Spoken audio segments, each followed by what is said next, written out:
Hello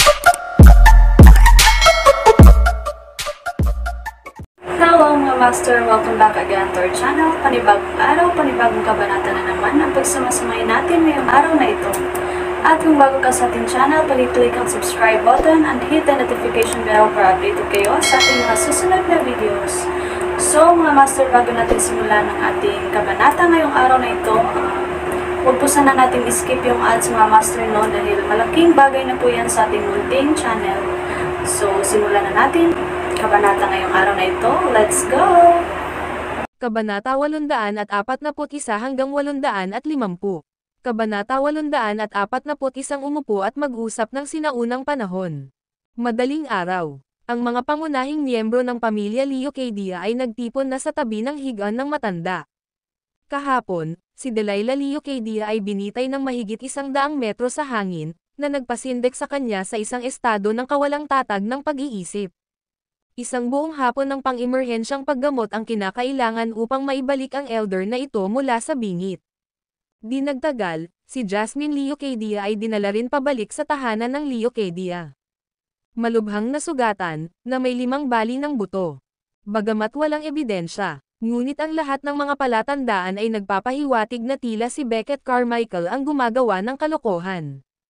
Kung tutuusin, ang umatake ay si Eli Hierro, personal bodyguard ni Beckett Carmichael. At nang magtanong ang pamilya Leocadia, ang ugali ni Beckett Carmichael ay lubhang matigas, na hindi nagbigay sa kanila ng mukha. Itong naglagay ng isa pang layer ng anino sa Leocadia family, na nababalot na ng dilim. Pare, sobra na ang ginawa ni Beckett Carmichael, talagang hindi na namin kayang lunukan ang kahihiyan na ito. Si Violet Leocadia, ang panganay na anak ni Delilah, ay nakatayo sa tabi ng kama, galit na nagsasalita. Ang kanyang anak na si Jasmine ay nakahiga na rin ngayon sa isang sickbed. Sa pananakot ng kanyang ama at nasugatan ang kanyang anak, nanabik si Violet na harapin si Beckett Carmichael ng husto. Gayunpaman, ang pagkakaiba sa pagitan ng dalawang pamilya ay medyo malaki, kaya maaari lamang niyang lunukan ang kanyang galit pansamantala. Tama si boss, bagamat hindi maihahambing ang aming Leocadia family sa 4 na malalaking pamilya, kami ay isang natatanging pamilya pa rin. Ngayon, naging viral ang video ng tatay ko na nakabitin sa ere, at tuluyan nang nasira ang reputasyon ng aming pamilya. Kapag ang Leocadia family ay dumating sa harap, at ang Collar family ay nag-extend ng isang olive branch. Kung palitan natin ang ating katapatan, tiyak na makakapaghiganti tayo. Ang Beckett Carmichael na iyon ay mayabang at mapagmataas, na gumagawa ng hindi mabilang na mga kaaway. Ang kanyang pagbagsak ay sandali lamang. Galit na sabi ng mga miyembro ng Leocadia family. Sa isang gabi, isang malaking pamilya ang naging katatawanan. Nag-viral online ang video ni Delilah Leocadia na natatakot na mahimatay, sa tuwing nakikita ito ng mga kapamilya Leocadia. Namumula ang kanilang mga mukha sa kahihiyan. Ang paghihiganti ay dapat isagawa. Si Delilah Leocadia ay nakahiga sa higaan, namumutla ang mukha. Nakatutok ang mga mata niya sa kisame, medyo mahina ang boses. Kahit may edad na siya, nakakabigla ang pagiging nakalawit sa hangin na parang unggoy. Natatakot at naalarma, halos hindi madala ng kanyang katawan. Ama, ano ang dapat nating gawin? Nagtanong si Violet ng mga tagubilin. Narinig ko. Bahagyang gumalaw si Delilah, at agad na may umakbay sa kanya sa pag-upo. Nabalitaan ko na nagbalik si Elvin ng isang kakaibang lalaki. Bilang family head ng Leocadia family, wala sa loob ng pamilya ang nakaligtas sa kanyang mapagmasid na mga mata. Talaga, ang kapatid ko talaga, kahit na ikinasal na siya kay Alaric Moore, ay nag-uuwi pa rin ng mga lalaki, talagang nakakasira sa reputasyon ng pamilya. May nagsalita na hindi nasisiyahan. Ang lalaking iyon, parang shadow warrior. Pinaikit ni Delilah ang kanyang mga mata, narinig ko, nabigo siya sa isang assassination at nagtatago sa aming Leocadia house para makabawi. Mukhang ganoon, itinaas ni Violet ang kanyang mga talukap, tumingin sa kanyang ama, ibig mong sabihin. Dahil siya ay isang shadow warrior, dapat niyang gawin ang dapat gawin ng isang shadow warrior. Ilang ulit na umubo si Delilah, na nagpupumilit na bumangon sa kama, pumunta ka at tingnan mo, pilitin mo siyang patayin. Pero nasaktan siya. Medyo natarante si Violet. Hindi iyon ang dapat nating alalahanin. Nakasuot si Delilah ng kulay brown na windbreaker at nakasuot ng itim na felt hat. Inalalayan ng dalawang tao, naglakad siya patungo sa bahay kung saan kinukulong ni Elvan Leocadia ang Shadow Warrior. Narinig ko, ang Shadow Warrior na iyon ay medyo may reputasyon. Wika ni Delilah habang naglalakad. Sinasabi ni Elvan Leocadia na napakalakas niya, ipinakilala ni Axel Somerset. But still, the assassination failed, seryosong sabi ni Violet. Nasangkot siya sa usaping ito at kabilang sa iilan na nakakaalam ng kwento sa loob. Pagbalik ni Elvan Leocadia, gusto niyang umupa ng isang tao na gagawa ng pagpatay. Sina Delilah at Violet ang nakipag-ugnayan kay Axel Somerset. Bilang isang kilalang pamilya sa kabisera, nagkaroon sila ng ilang malilim na koneksyon. Si Alaric Moore ay nag-iisang anak ni Elvan, at hindi na siya maaaring magkaanak. Bumantong hininga si Delilah, mabigat ang mga hakbang, apo ko rin siya, tingnan mo ito kapag may pagkakataon ka at ibigay ang aming paghihiganti. Naiintindihan. Tumanggaw si Violet sa gilid niya. Humigit kumulang 100 tao ang maringal na naglakad patungo sa isang maliit na gusali. Ito ay orihinal na isang maliit na villa, na iniwan pagkatapos magpakasal si Elvan. Hindi ito nagamit hanggang sa kanyang pagbabalik kamakailan sa kabisera, nang ang villa ay inayos. Pagpasok sa villa, may isang lalaking nakahiga sa kama ng isa sa mga silid sa ground floor. Pare, dapat siya iyon.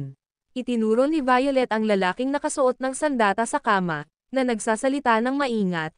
Ang taong ito ay napakahusay, lahat, mag-ingat. Hindi pa siya nakakapagsalita ay mabilis siyang pinalibutan ng mga bodyguard ng Leocadia. Isa sa kanila ang may hawak na isang kahon ng mga nakatagong armas. Kahit na nasugatan na ang Shadow Warrior, ang isang namamatay na kamelyo ay mas malaki pa rin sa kabayo, kaya kailangan nilang kumilos ng maingat. Matapos sumugod ang mga bodyguard ay dahan-daang pumasok si Delilah na inalalayan ni Violet. Ano ito? Anong klaseng halimaw ito? Diyos ko, tao ba siya? Pumasok ang mga miyembro ng pamilyang Leocadia at natakot sila nang dilat ang bibig. Ang lalaki sa kama ay may mukha na natatakpan ng pilak na balat, ang kanyang buhok ay sobrang putla.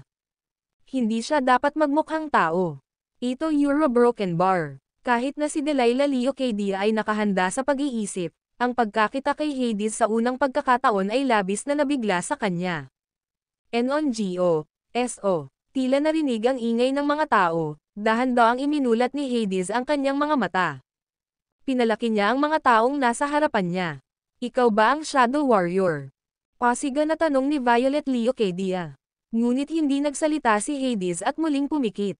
Ikaw, palibhas ay hindi pinapansin sa ganitong paraan, nagdilim ang mukha ni Violet Leocadia, at humakbang siya ng may sipa. Whoosh! Ang sipa na ito ay tumama sa baluti, na nagdulot ng matinding pananakit ng kanyang mga daliri sa paa. Si Hades, gayunpaman, ay hindi gumagalaw. Ang ganda ng setup. Tumayo si Violet Leocadia na parehong nahihiya at naiinis. Isang sipa na hindi lang naapektuhan ang kalaban kundi nasugatan din ang sarili.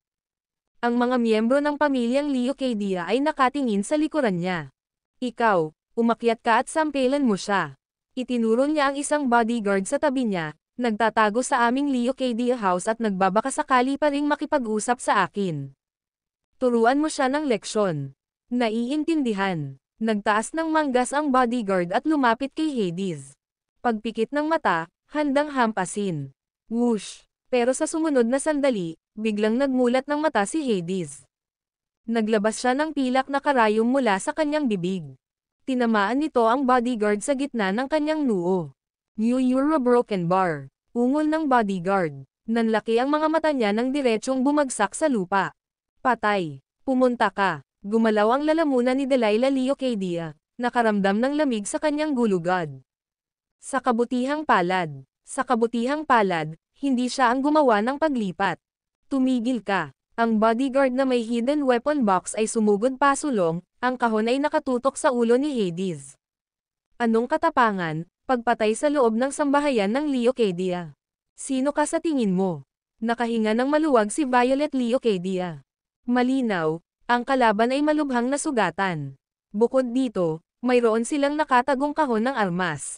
Kahit gaano kataas ang iyong martial skills, natatakot ka pa rin sa isang nakatagong talam. Ngunit hindi sumagot si Hades. Nanatili siyang nakapikit, nakahiga sa kama. Turuan mo siya ng leksyon. Baliin ang kanyang mga paa at itapon sa kalye. Galit na galit si Violet Leocadia. Gusto niyang maghayganti sa Shadow Warrior na ito na lumaban sa kamatayan.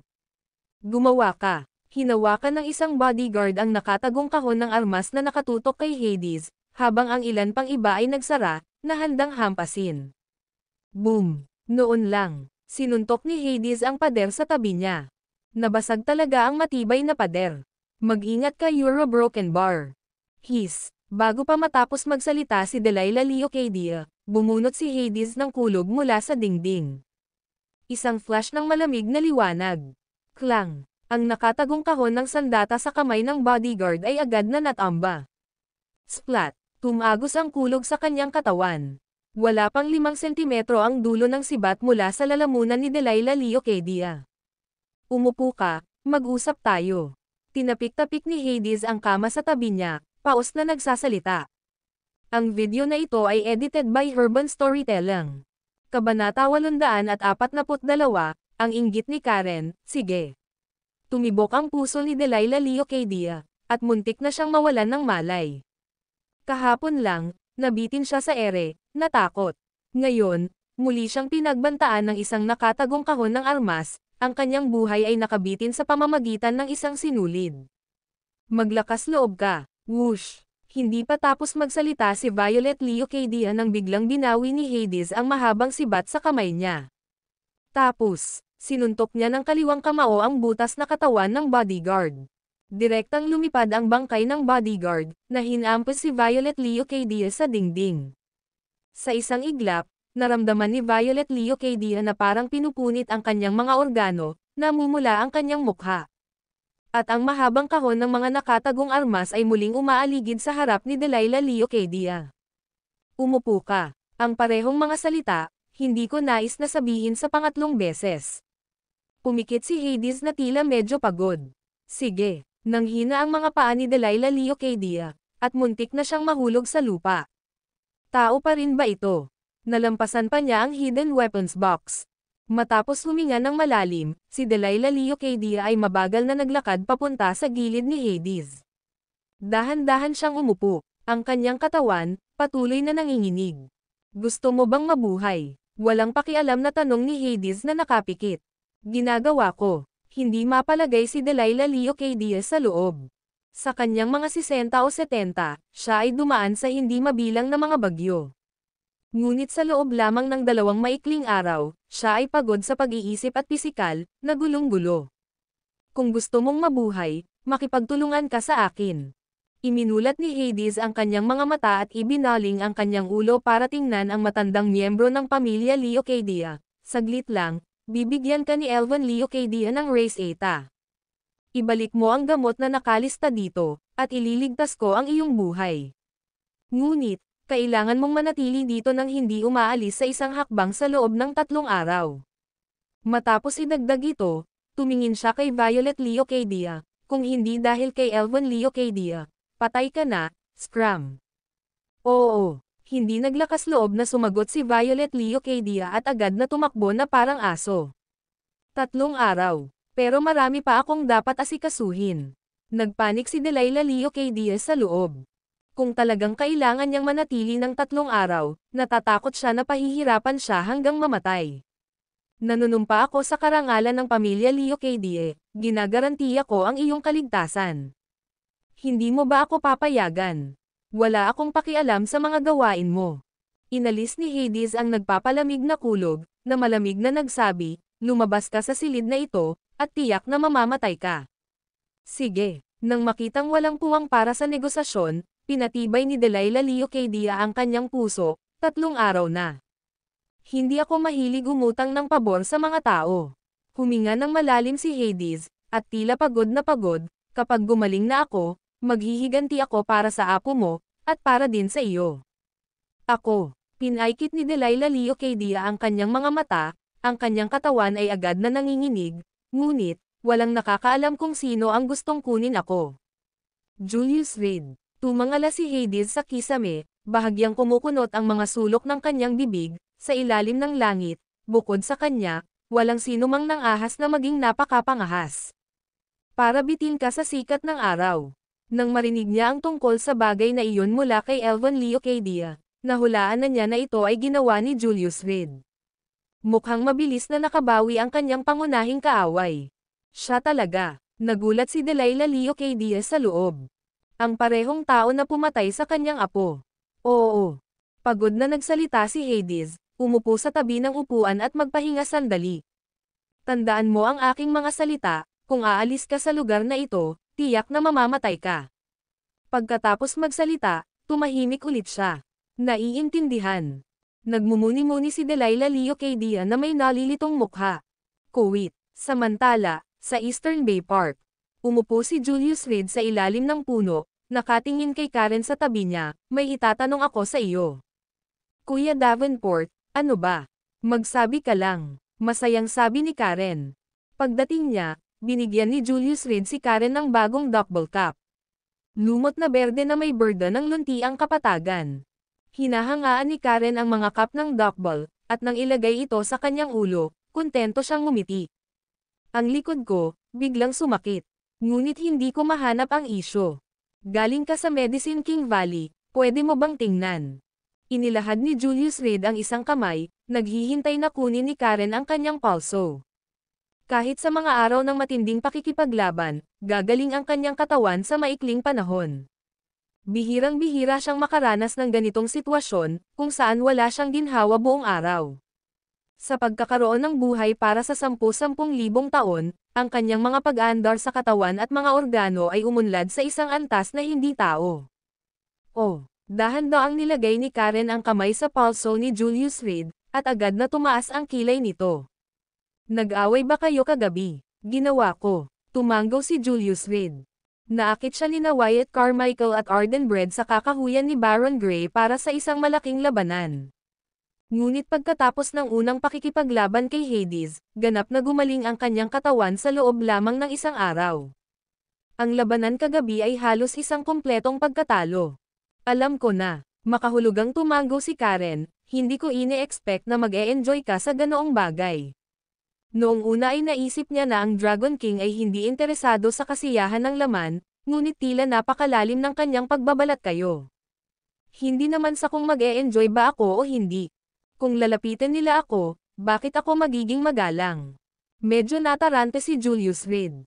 Just get on with the treatment Euro, why all the unnecessary talk? Itinutok na nina Wyatt Carmichael at Arden Bread ang mga nakatagong armas sa kanya. Hindi ba siya dapat lumaban? Kung ang isang tao ay nanliligaw sa kamatayan, natural na siya ay obligado. Kahanga-hanga, tumanggo si Karen, puno ng paghanga ang mukha. Kaya, ito ay isang pagpipilian. Kailangan niyang magbayad sa bawat oras. Anong agwat? Parang, habang dinadama ang kanyang pulso, muli siyang nagtanong, matindi ba? Isang tao lang ba? Ang batong ito ay na-overdrawn sa sukdulan. Hindi, umiling si Julius Reed. Gaya ng naisip ko. Napuno ng inggit ang mga mata ni Karen, kasama ang selos. Malamang, mga 30 tao. Nag-isip sandali si Julius Reed. Bilangin ang mga tauhan ni na Wyatt Carmichael at Arden Bread, dapat ay may 30 tao.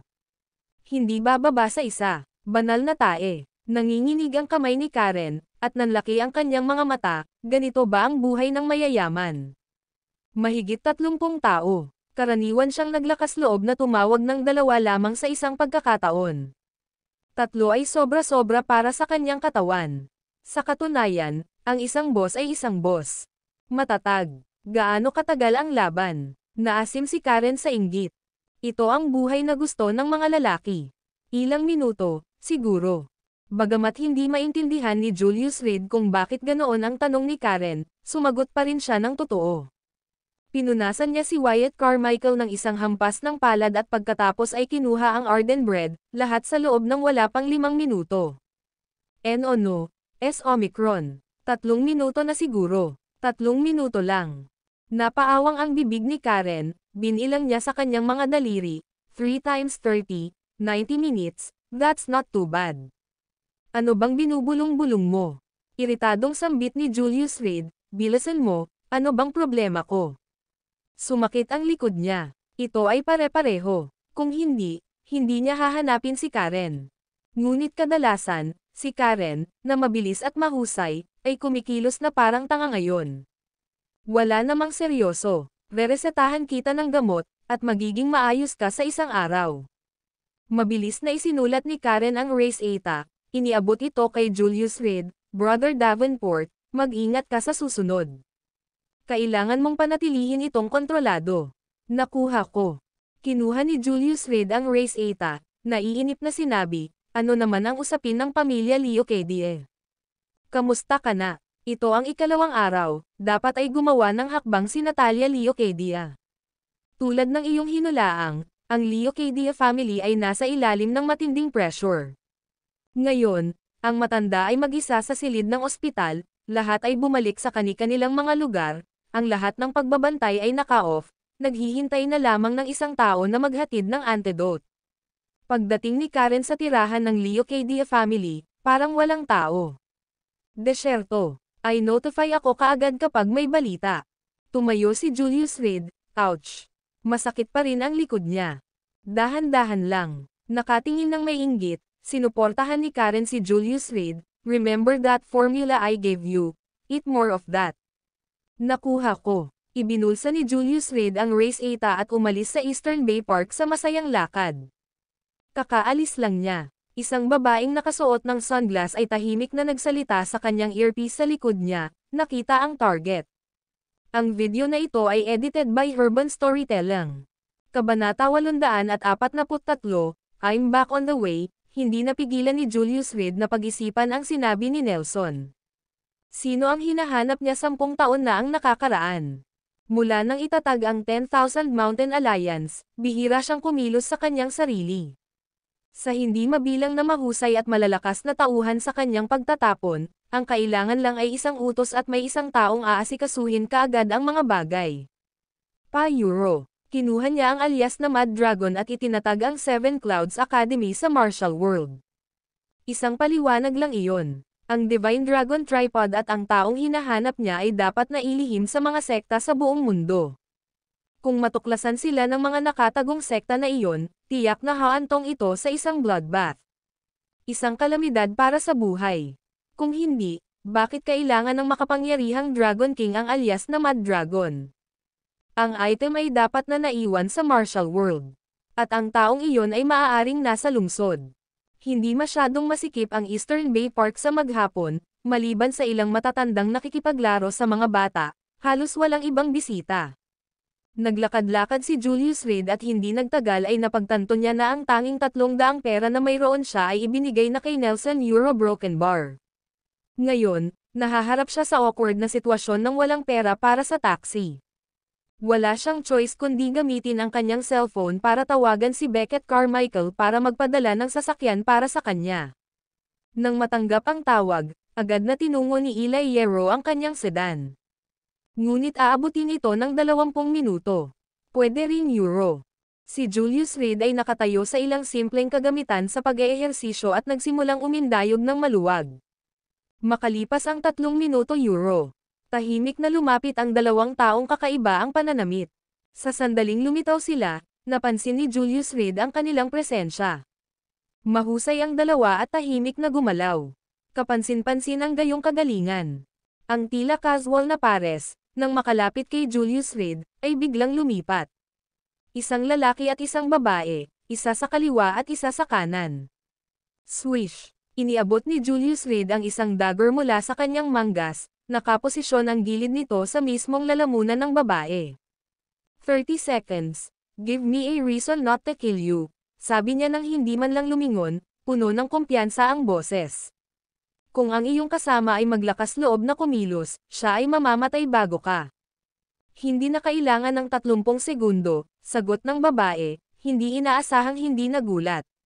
Bakas sa boses niya ang pagkasabik. Seven Clouds Academy, Venasipine Euro. Templeton Lena, binabati namin ang Mad Dragon. Nang matapos silang magsalita ay napaluhod silang dalawa sa lupa. Bahagyang nanginig ang kanilang mga katawan sa kaba.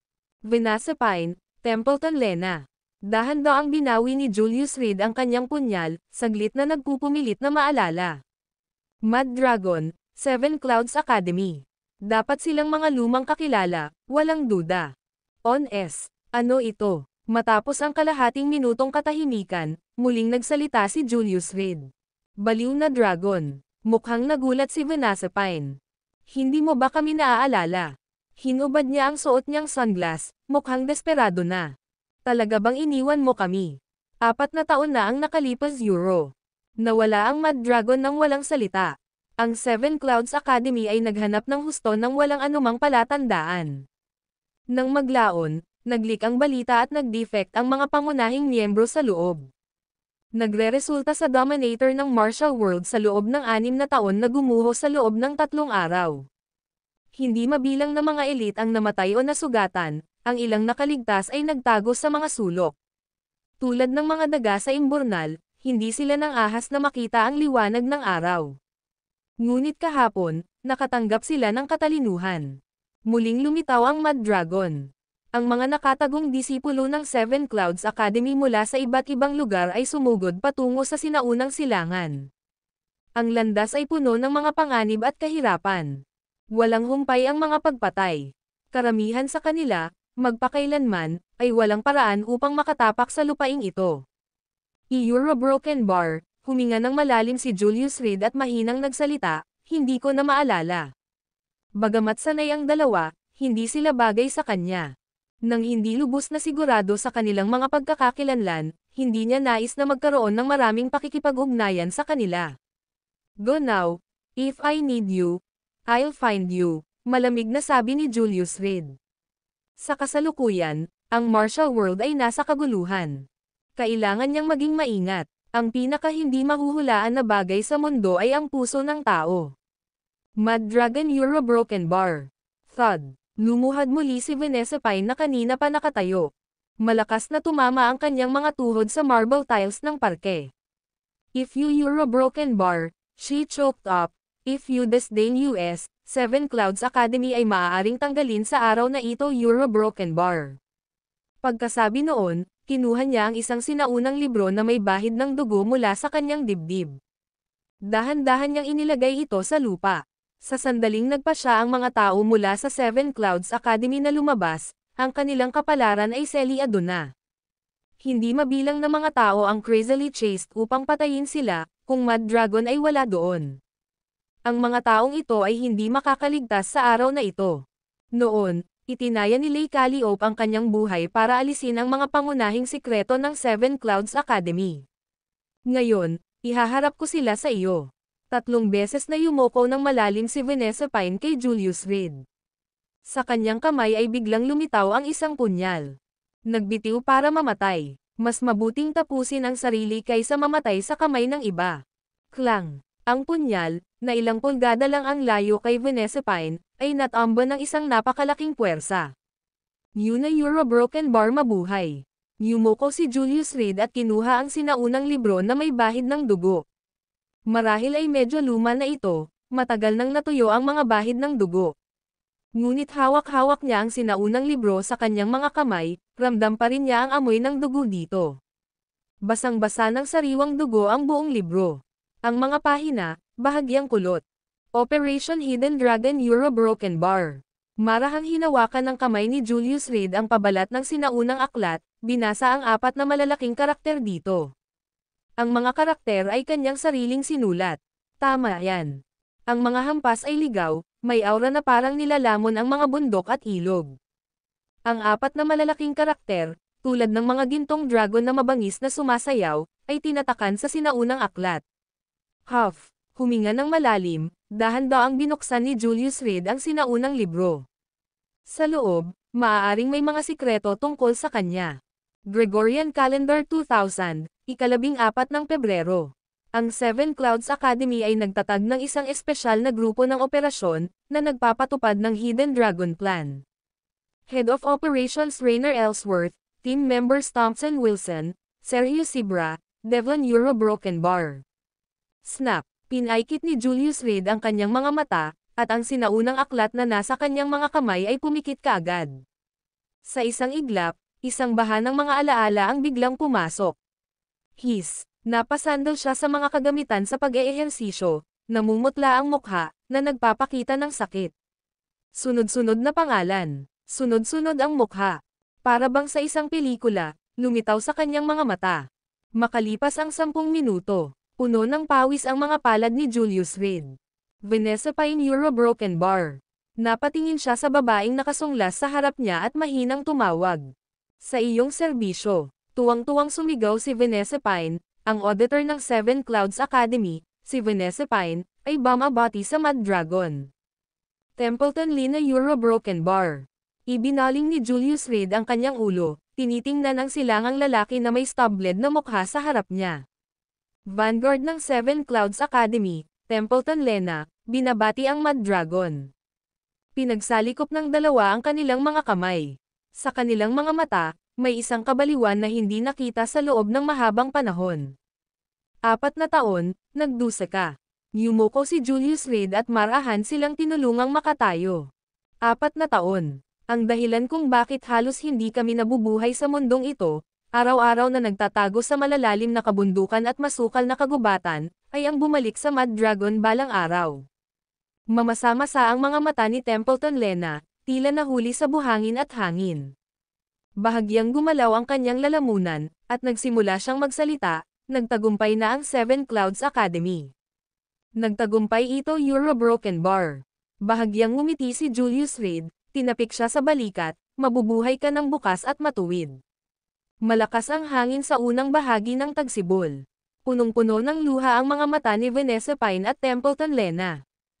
4 na taon. Ang madilim na 4 na taon, sa wakas natapos na. Mad Dragon Euro Broken Bar. Inilabas ni Vanessa Pine ang maskarang inukitan ng gintong dragon mula sa kanyang dibdib. Ito ang dala ko.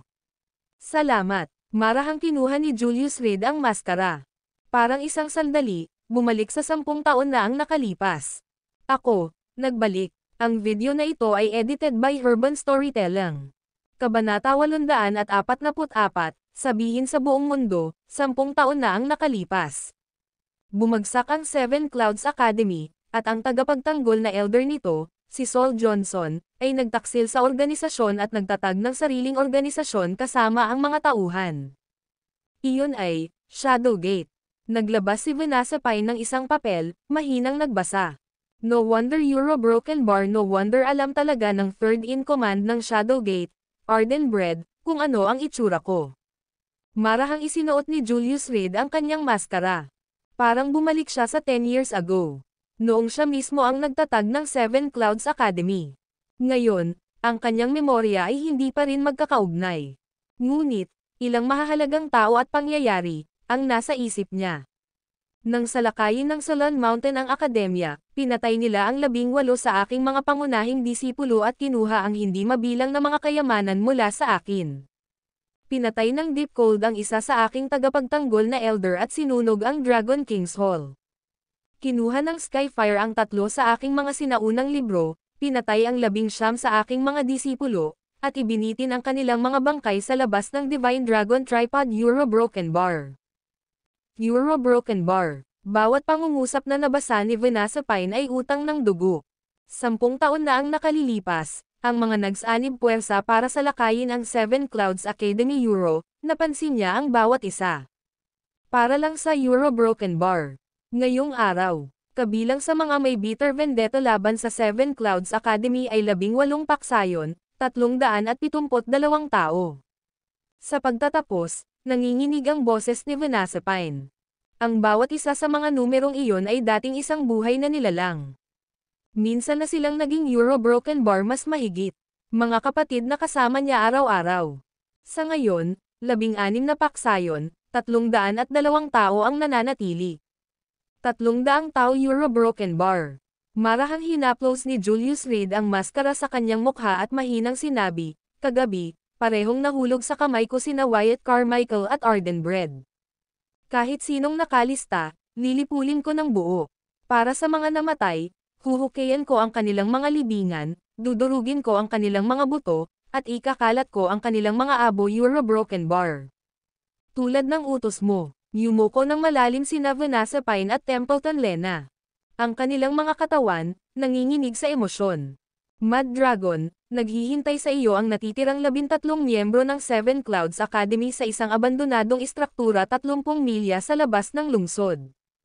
Si Templeton Lena, na nakasuot ng mga simpleng damit, ay nagdala ng hindi mailarawan, walang malasakit na hangin tungkol sa kanya. Bagamat nakasuot ng itim na trench coat si Vanessa Pine, kumalat ang hangarin sa pagpatay mula sa kanya. Kuya Davenport, noon ay huminto si Eli Hierro sa isang itim na sedan sa pasukan ng Eastern Bay Park, kumakaway at tumatawag.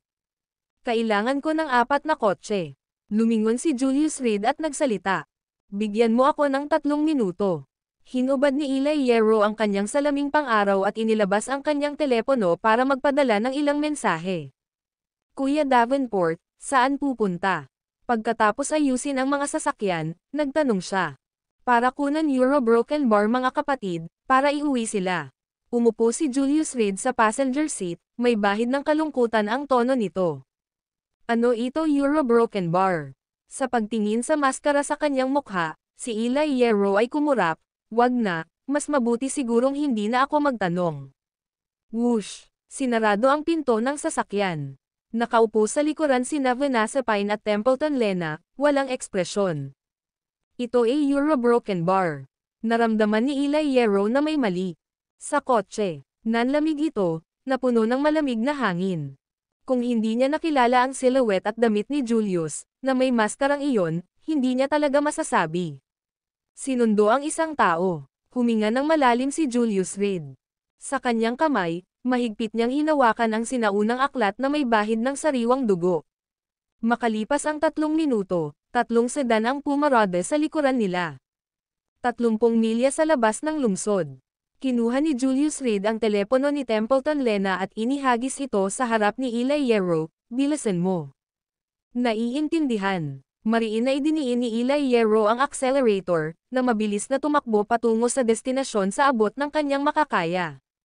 Sa mismong sandaling ito, 30 milya mula sa Eastern Bay Park sa isang lumang gusali na puno ng mga damo. 2 grupo ang nagsagupaan gamit ang mga blades na iginuhit. Ang hangin ay umuungol, at ang mga damo ay sumayaw ng ligaw. Nagsimulang kumalat ang intensyong pumatay. Ridian Young, itigil ang walang kwentang pagtutol na ito. Malamig na sabi ng isang lalaking may peklat na mukha na nakasuot ng itim na tank top, na may hawak na isang kahon ng mga tagong armas. Sa kanyang likuran, mga 30 tao, pawang may dalang mga kahon ng mga tagong armas, ang pinaligiran ang mga tao sa sirasirang gusali. Sa kabilang side, hawak-hawak ang mga sinaunang malamig na sandata, nakasuot ng malaswang, natatakpan ng mga sugat. Skyfire, hinabol mo ako hanggang dito, dapat alam mo ang diwa ng aking Seven Clouds Academy. Hinawakan ni Ridian Young ang mahabang espada sa kanyang kamay, tinitingnan ang taong may peklat, Seven Clouds Academy, nasa amin ang mga patay ngunit walang mga bilanggo. Sa daan, nakaharap mo ang maraming kapangyarihang humaharang at humahabol sa iyo, ngunit mayroon ka pa rin.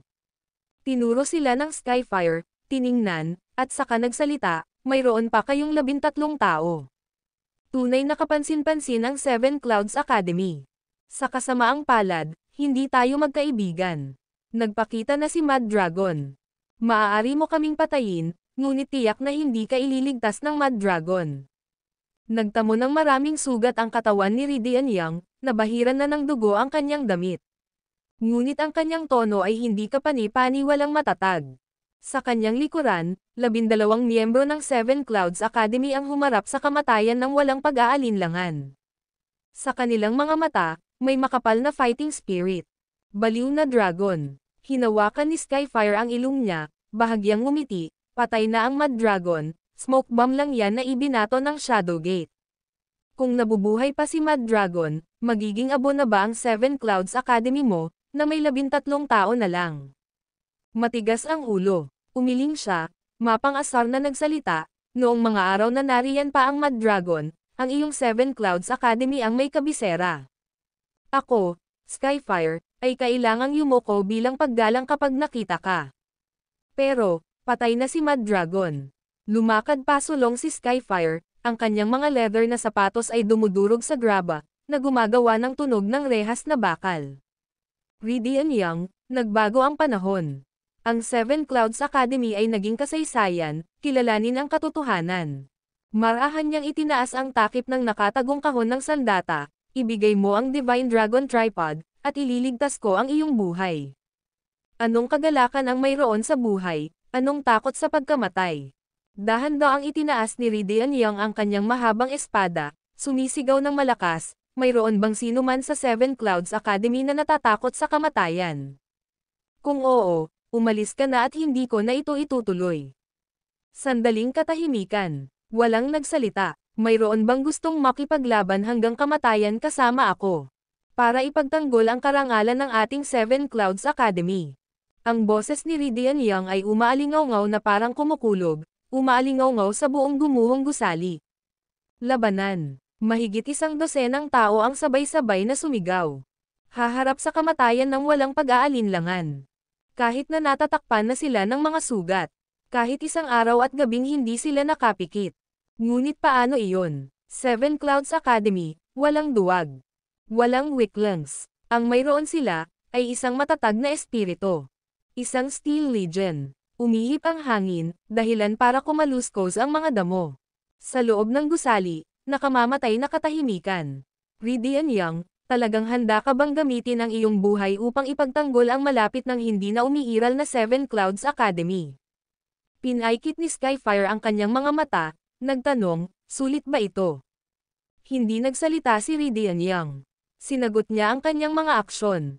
Matapos ang hindi mabilang na mga labanan sa daan, ang kanyang katawan na nagdadala ng maraming sugat, kinaladkad niya ang kanyang pagod na anyo. Itinaas ang kanyang mahabang espada, hinarap niya ang Skyfire at naglakad palapit sa kanya. Sa iyong kasaganaan, marahil ay nakipag-away ka sa akin. Ngunit ngayon, wala ka pang 30% ng iyong lakas sa pakikipaglaban. Inilagay ng Skyfire ang nakatagong kahon ng sandata sa lupa, na naglabas ng bakal na espada mula sa likuran. Halika, hayaan mo akong tapusin ka ng personal. Pagkatapos magsalita, pinulupot niya ang sulok ng kanyang bibig, hawak ang bakal na espada at umaarangkada. Klang! Nagbanggaan ang mga espada. Napaatras ng 3 hakbang si Ridian Young. Bago pa siya makahinga, sumipol sa ere ang pangalawang slash ng Skyfire. On Omicron, Omicron. Klang! Isa pang malakas na ingay. Ang mahabang espada ni Ridian Young ay lumipad mula sa kanyang kamay, habang nakaluhod ang isang tuhod sa lupa. Naglalabas ng sariwang dugo. Pagkatapos ng higit sa 100 labanan, maaari mo pa ring harangan ang aking 2 strike. Lumapit sa kanya ang Skyfire, dahan-daang itinaas ang kanyang mahabang espada, palam sa iyong paglalakbay. Whoosh! Nang ibinaba niya ang kanyang espada. Isang malakas na puwersa ang bumagsak sa hangin. Hinahampas ang kanyang mahabang espada. Nabasag ang bakal na espada sa isang tunog. Dahil sa pagkabigla ay napilitan ang sandata ni Skyfire mula sa kanyang kamay, na nagpamanhid sa bibig ng kanyang tigre. WHO. Lumingon siya, nakatingin sa 3 taong papalapit ng papalapit. Ngayon lang, ito ay isang maliit na bato. Nagawa nitong basagin ang kanyang bakal na espada. 4 na taon na ang nakalilipas, tinawag nila akong Mad Dragon. Dahan-daang lumapit si Julius Reed, tinuro ang Skyfire, now, I will use your head to tell the whole world. Ako, nagbalik. Ang video na ito ay edited by Urban Storytelling. Kabanata 845, bumalik sa bahay, Mad Dragon. Nang marinig niya ang pangalang iyon, nanginig ang katawan ni Blade, at biglang nagkontrata ang kanyang mga pupil. 6 na taon. Isang buong 6 na taon. Ang pangalan ng Mad Dragon ay nangingibabaw sa martial world sa loob ng 6 na taon. May panahon na ang ibig sabihin ng Mad Dragon ay invincibility. Walang kapantay. Ang nag-iisang banner ng gininto ang dragon na lumulunok sa araw ay sapat na upang tumugma sa libu-libong tropa. Gaano kaluwalhati ang Seven Clouds Academy noon? Maaari nitong tipunin ang araw at ang buwan, bunutin ang mga bituin. Ang lahat ng mga Panginoon sa mundo ay nagsumite dito. Sa loob ng 4 na dagat, walang nangahas na lumaban. Hanggang 4 na taon na ang nakalipas, nawala ang Mad Dragon nang walang bakas. Kahit na kumalat ang tsismis na namatay si Mad Dragon. Pero kahit na ganoon, Ang mga malalakas na iyon sa martial world ay nagmamasid pa rin sa loob ng kalahating taon. Pagkatapos lamang makumpirma na wala na ang Mad Dragon ay nangahas silang kabkuban ang Seven Clouds Academy.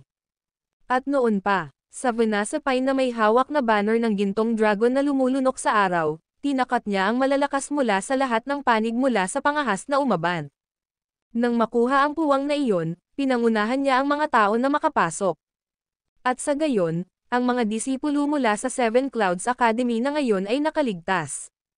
4 na taon. Kahit lumipas ang 4 na taon, parang namatay na talaga si Mad Dragon.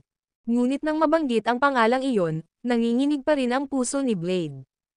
Imposible. Pagtingin sa lalaking nasa harapan niya na nakasuot ng Golden Dragon Mask, kinuha niya ang nakatagong kahon ng sandata mula sa lupa, umiling-iling at sinabing, wala na ang Mad Dragon sa mundong ito, itigil mo na ang pagtatangkang lokohin ako sa iyong mga panlilinlang. Kung nandito si Mad Dragon, on Omicron, ngayon, tiyak na mamamatay siya. Swish! Ang susunod na sandali, ibinaling niya ang bibig ng hidden weapon box, itinutok iyon sa 3 tao sa labas. Noon lang inabot ni Blade ang kanyang kamay, marahang pinunasan ang pawis sa kanyang noo.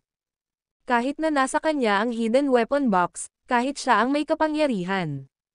Ngunit ang pangalan lamang ng Mad Dragon ay natakot sa kanya sa pagpawis ng malamig. Alam ng lahat, patay na si Mad Dragon. Venasapine, kayo ni Templeton Lena ay gumawa ng peke, sinusubukan akong takutin. Dinilaan niya ang labi, malamig na nagtatanong. Dahil sa sobrang tensyon, bumunot pa ng dugo ang kanyang mga ngipin mula sa kanyang bibig. Ngunit, sa sandaling ito, ang mga sakit na ito, hindi gaanong mahalaga. Isang peke, itinuro ni Julius Reed si Blade, kahit peke, natakot ka pa rin, di ba? Ikaw, nakaramdam ng hiya at kahihiyan si Blade. Iyon ay Mad Dragon. Kapag may lumitaw na nakasuot ng Mad Dragon Mask, kahit sino ay matatakot. Gusto kitang patayin. Halos pigain niya ang mga katagang iyon sa mga puwang ng kanyang mga ngipin. Nakatagong kahon ng armas. Kahit ang mga Diyos ay hindi nakaiwas dito. Maaari mong subukang buksan ang nakatagong kahon ng armas. Si Julius Reed ay sumulong, ngunit nakaugalian kung pumatay ng sino mang gumagamit ng nakatagong kahon ng sandata sa akin. Kahit na, hindi mo ako mapapatay. Noon, hindi siya nasaktan kahit sa gitna ng nagliliyab na putok ng baril. Ngayon, ano ang magagawa ng isang nakatagong kahon ng armas? Patayin sila. Umungol si Blade. Pulang-pula ang mukha niya. Kahit na ang tao ay hindi Mad Dragon, ang nakatayo lang doon na nakasuot ng Mad Dragon Mask ay pressure sa sarili nito. Sinasakal siya nito. 6 na taon. Tanging ang mga nabuhay sa 6 na taon na iyon ang nakakaalam kung gaano kakilakilabot ang Mad Dragon. ...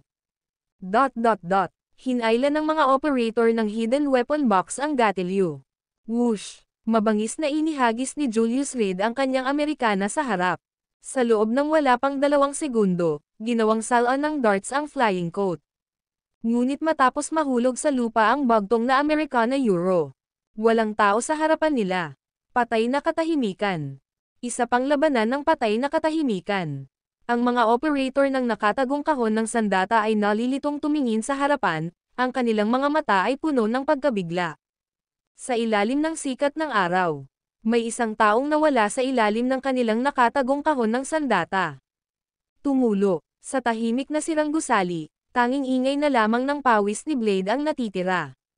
Patak ng patak, bahagya niyang ginalaw ang kanyang lalamunan, at maging ang kanyang paghinga ay naging napakagaan. Puff! Isang bahid ng malamig na liwanag ang kumislap. Ang isang nakatagong weapon box operator ay nahulog sa isang pool ng dugo. At pagkatapos, isang madilim na anino ang bumaba mula sa langit. Sa isang paghaharap lamang, maraming tao ang brutal na pinatay. ... Muling umalangaw-ngaw ang tunog ng hidden weapon box.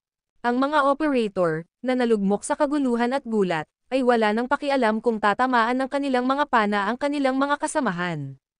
Nagsimula silang magpaputok ng marahas. Makalipas ang kalahating minuto, ang mga katawan ay nakahiga kung saan-saan. Ngunit karamihan ay namatay mula sa mga nakatagong kahon ng armas ng kanilang kasama. Thud! Itinulak sa tabi ang katawan na puno ng mga butas na nagsilbing panangga, humakbang si Julius Reed patungo sa talam. Gurgle. Bahagyang gumalaw ang lalamunan ng talam, walang humpay na nanginginig ang kamay niyang nakahawak sa nakatagong kahon ng sandata.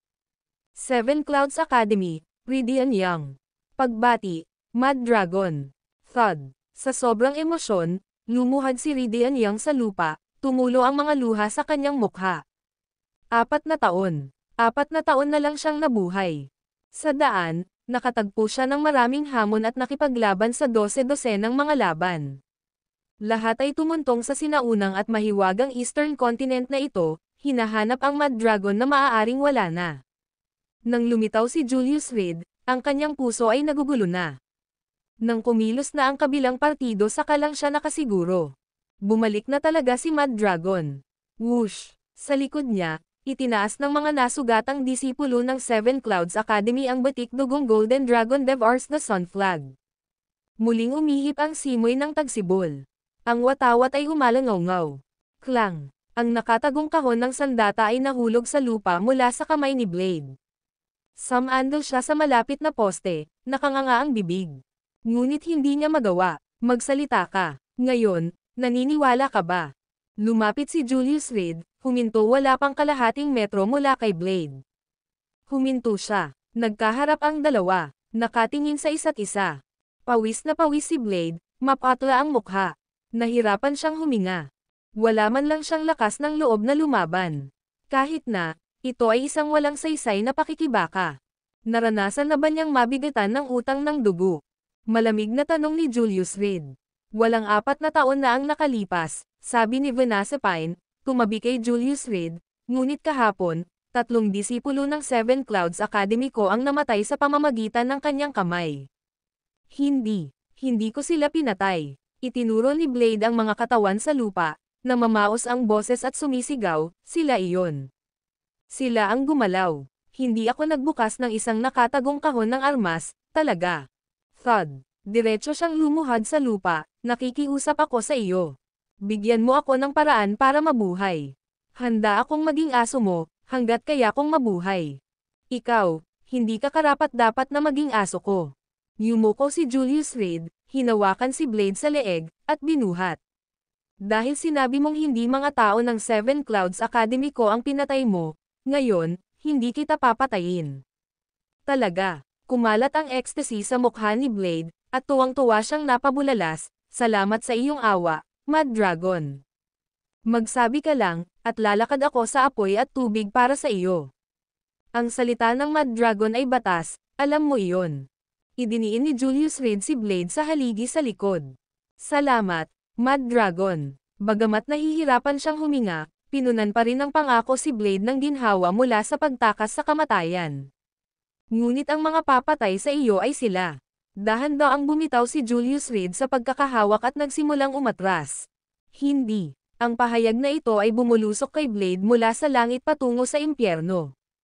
Isa kang sinungaling. Galit siyang umungol. Dahil sinabi mong hindi mga tao ng Seven Clouds Academy ko ang pinatay mo, ang pagsasabi kong hindi kita papatayin ay hindi mabibilang na paglabag sa aking salita, malamig na sabi ni Julius Reed habang pinagmamasdan siya, ang mabuti at kasamaan ay palaging masusuklian. Saksak. Bumunot ng punyal si Vanessa Pine at itinusok ito sa kaliwang braso ni Blade. Sa isang sigaw, ang punyal ay tumagos sa kanyang katawan at sa sementadong haligi sa likod.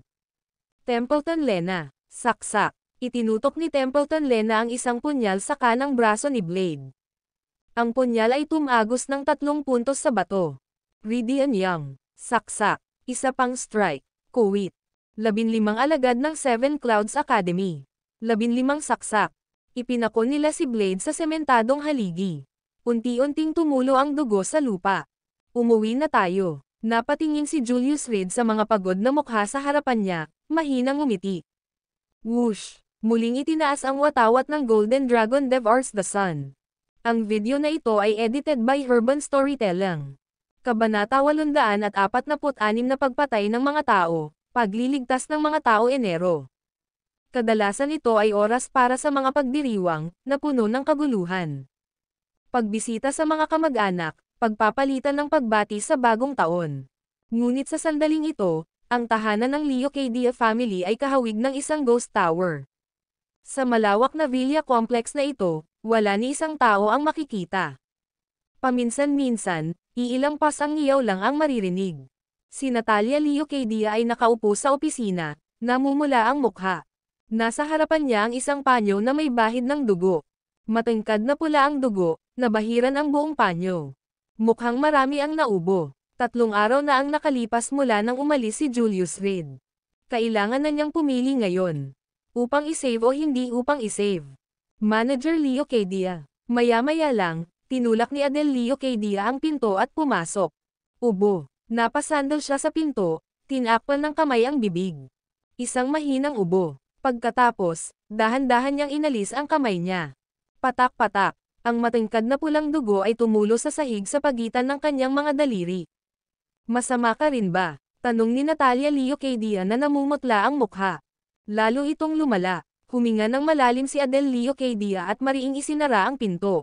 Boss, nakahanap ka na ba ng paraan? Nagniningning ang pag-asa sa kanyang mga mata.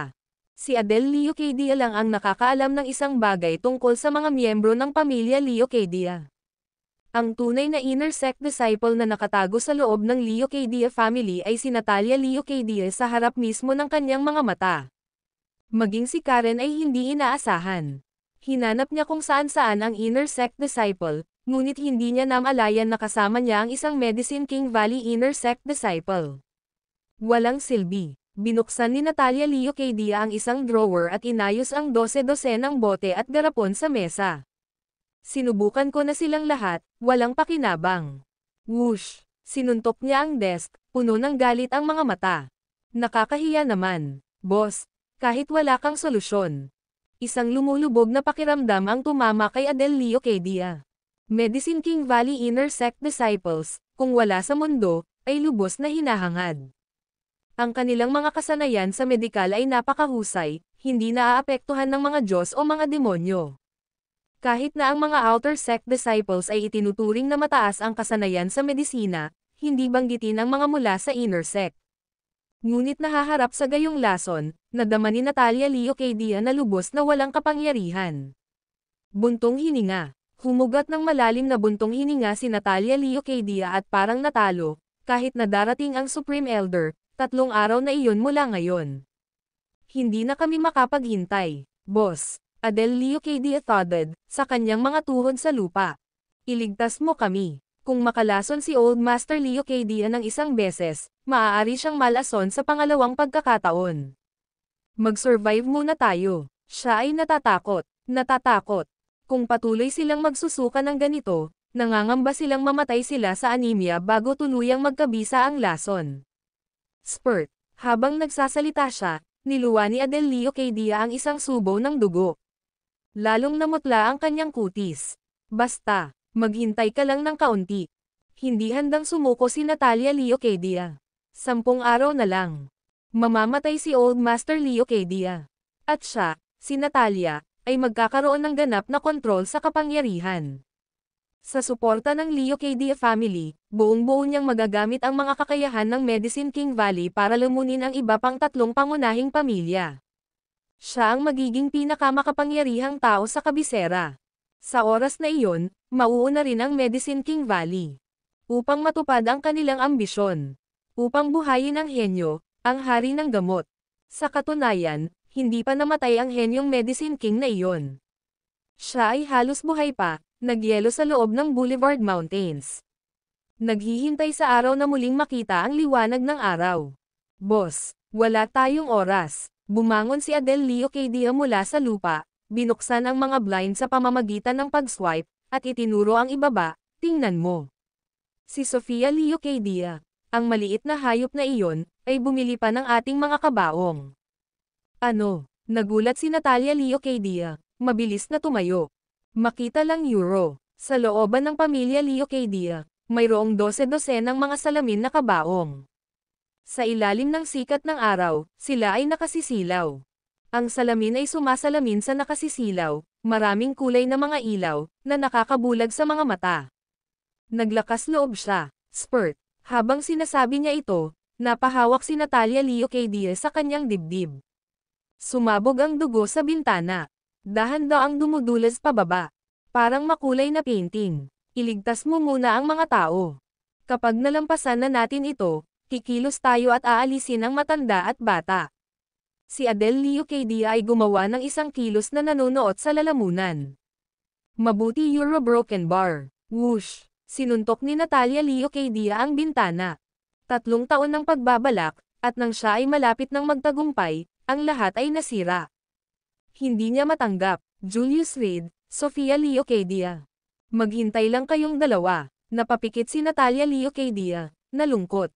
Sa wakas, tumalikod siya, kumuha ng antidote sa drawer, at inihagis kay Adele Leocadia. Gawin mo ng malinis, huwag mong hayaang malaman ng sinuman. Huwag kang mag-alala. Matapos makuha ang antidote, tuwang-tuwa si Adele Leocadia.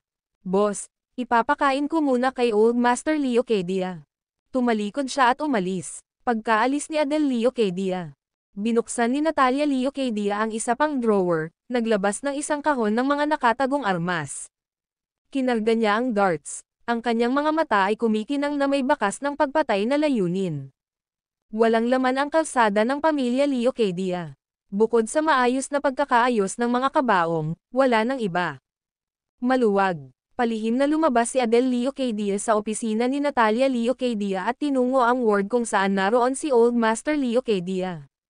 Desyerto na ang lugar. Pagkatapos ng lahat, alam ng lahat na upang mapasulong ang lason na may panlunas, kailangan nilang magpanggap na walang nakikita. Para bigyan ng sapat na oras at espasyo ang kabilang partido. O no, Omicron. Kung hindi, mamamatay silang lahat ng magkasama. Naglalakad sa koridor, nagtiptoed si Adele Leocadia sa ward, tahimik na lumapit sa tabi ng kama ni Old Master Leocadia. Walang kuryente ang buong kwarto. Tinitiyak na naka-off ang lahat ng pagsubaybay. Tahimik, napakatahimik na tanging paghinga ng 2 lalaki ang maririnig sa silid. Inalis ni Adele Leocadia ang takip, kumuha ng puting tableta. Pagkatapos ay ibinuka niya ang bibig ng sariling ama at inilagay ang tableta sa loob. Sinundan niya ng pagbuhos ng kaunting tubig. At tahimik na naghintay. Click. Noon lang, biglang bumukas ang ilaw sa kwarto. Kahit na araw na, ngunit ang mga ilaw na nakabukas ay nangangahulugan na naibalik ang kuryente. Nagulat si Adele Leocadia. Nahulog ang bote ng gamot sa sahig. Ang mga puting table tas ay nakakalat kung saan-saan. Tumayo siya at napansin ang camera sa loob ng sickbed na patuloy na gumagalaw. Tapos na. Inilantad niya ang kanyang sarili. Ngunit bakit, bigla na lang, naibalik ang kuryente sa sambahayan ng Leocadia? Hindi mas maaga, hindi mamaya. Bakit ito babalik sa kanan kapag siya ay nagbibigay ng antidote sa kanyang ama? Pagkatapos, isang maingay na mga yabag ang nagmula sa labas ng pinto. Tumutulo ang malamig na pawis sa noo ni Adele Leocadia. Napalunok siya ng mariin, balak niyang tumakas sa bintana. Ngunit ang bintana ay nakalock ng mahigpit. Imposibleng buksan. Adele Leocadia, hindi ko akalain na ikaw iyon. Whoosh! Sinipa ang pinto. Pinandilatan ng mga kapamilya ng Leocadia si Adele Leocadia, puno ng galit ang kanilang mga mata. At nasagasaan din ang 3 doktor. Laking gulat nila nang makita si Adele Leocadia. Tulaga Euro Broken Bar. Ang anak ba talaga ang naglason sa kanyang ama? Talaga bang nalason si Old Master Leocadia? Mas masama ka pa sa baboy o aso. May humakbang pasulong at galit na sumumpa, ang patayin ng sarili mong ama. Ibaba mo siya, matagal na kaming nagtiwala sa iyo. Nagdagsaan ang mga bodyguard, sinusubukang hulihin si Adele Leocadia. Hindi ako yon, wala itong kinalaman sa akin. Magulo ang puso ni Adele Leocadia. Kung ang krimen ay naipit sa kanya, hindi siya makakatakas sa kamatayan. Ito ay Euro Broken Bar. Whoosh! Noon lang, ang nakatagong kahon ng sandata ay gumawa ng ingay. Klang! Pagkatapos, ang tunog ng isang shell casing na tumama sa sahig. Nanlaki ang mga mata ni Adele Leocadia nang lumitaw ang isang butas ng bala sa kanyang noo. Pumalakpak, bumagsak siya sa lupa, patay. Adele Leocadia, palagi kitang tinatrato bilang aking pinakapinagkakatiwalaang tao. Hawak ni Natalia Leocadia ang nakatagong kahon ng sandata, malamig na nagsasalita. Ang video na ito ay edited by Urban Storytelling. Kabanata 847, 847th Kabanata, sakit sa likod sa sandaling gumawa ng ingay ang nakatagong kahon ng sandata. Nang inig ang mga miyembro ng pamilya Leocadia. Nanlaki ang mga mata nila. Kilalang kilala na sina Adele Leocadia at Natalia Leocadia ay mabuting magkapatid. Mula pagkabata, si Adele Leocadia ay lubos na masunurin kay Natalia Leocadia. Matapos bumagsak ang Old Master, matatag na sinuportahan ni Adele Leocadia si Natalia Leocadia bilang gumaganap na family head, kahit na sa gastos ng pagpunit ng kanyang mukha kay Daphne Leocadia. Pero ngayon, personal na pinatay ni Natalia Leocadia ang sarili niyang kapatid. Pinutol ang sariling braso. Ito ba ay upang patahimikin siya, o ito ba ay katwiran sa kamag-anak? Walang nakakaalam ng katotohanan. Ang taong ito ay nararapat na mamatay, kalagkarin siya palabas, at ilibing. Kinawean ni Natalia Leocadia ang kanyang kamay, at agad na sumugod ang mga bodyguard para buhatin ang katawan ni Adele Leocadia palabas ng silid. Ang gamot, ang tatlong doktor, nang makita ang mga tabletang nakakalat sa sahig, ay nag-react na parang nakakita sila ng isang kayamanan. Ang kailangan lang nila ay ang panlunas at pagsusuri. Sila ay magiging kilala sa medikal na komunidad. Fame overnight. Ang sakit ni Old Master Leocadia ay nagpagulo sa maraming kilalang doktor sa mundo. Sa ilalim ng mga sitwasyong ito, sino man ang nakatuklas ng tagumpay. Magiging bagong hari, whoosh! Nang wala pang 1 metro ang layo ng tatlo sa mga table task, binuksan ni Natalia Leocadia ang isang nakatagong kahon ng sandata sa sahig. Isang malakas na ingay. Pinatigil ang mga doktor sa kanilang mga landas. Sa loob ng sick room, muling nanambalik ang katahimikan. Mga Ginoo, mangyaring manatili sa silid na inihanda ko para sa iyo at hintayin ang panlunas. Lumapit siya at kinuha ang nagkalat na mga table task sa sahig. Ito ay isang bagay sa pamilya Leocadia, huwag kang makialam. Nang makita ang mainit na dugo sa sahig, nagpalitan ng tingin ang tatlong doktor. Sa panghihinayang at galit, dahan-dahan silang lumabas ng kwarto. Whoosh! Sa kahabaan ng koridor, maririnig ang tunog ng mga kamao na humahampas sa dingding. Nasaan si Sofia Leocadia? Matapos maipa ni Natalia Leocadia ang mga table task, lumingon siya para tingnan ang pinto. Sinabi ng miss na dahil nagising na ang matandang guro, nagpa siya siyang ibalik ang kabaong. Kung hindi, ang pagkakaroon nito sa bakuran ay hindi kanais-nais. Sabi ng isa sa mga miyembro ng pamilya Leocadia.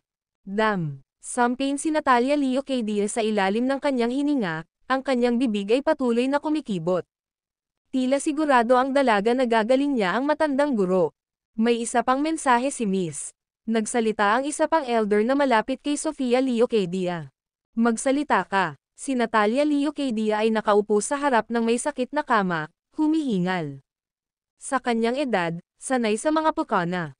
At gayon paman, ngayon ay pinaglalaroan ng isang kabataan at isang batang babae. Nakakadismaya. Nag-iingat si Miss ng kabaong sa bakuran, na sinasabing tiyak na papatayin mo ang iyong mga kamag-anak ngayon. Itong kabaong, ituring mong regalo sa iyo.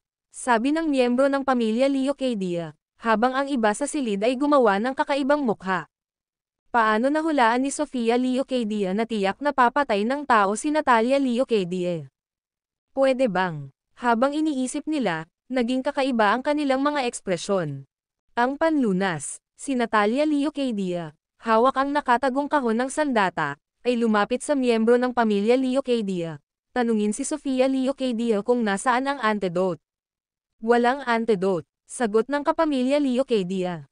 Ako ba ang pinaglalaroan ni Sofia Leocadia? Nagulat si Natalia Leocadia at hinawakan ng isang kamay ang kwelyo ng speaker, maniwala ka man o hindi, sasabugan ko siya. Ano ang gagawin natin ngayon kung wala ang antidote? Naghihintay na lang ba tayong lahat na mamatay? Ngunit kung ibinalik ni Sofia Leocadia ang kabaong, hindi ba't hindi na tayo kailangang mamatay? Ang mga miyembro ng pamilya Leocadia ay parang nagluluksa na mga kamag-anak, ang ilan sa kanila ay umiiyak na. Pangatlong araw na ngayon, nang walang antidote.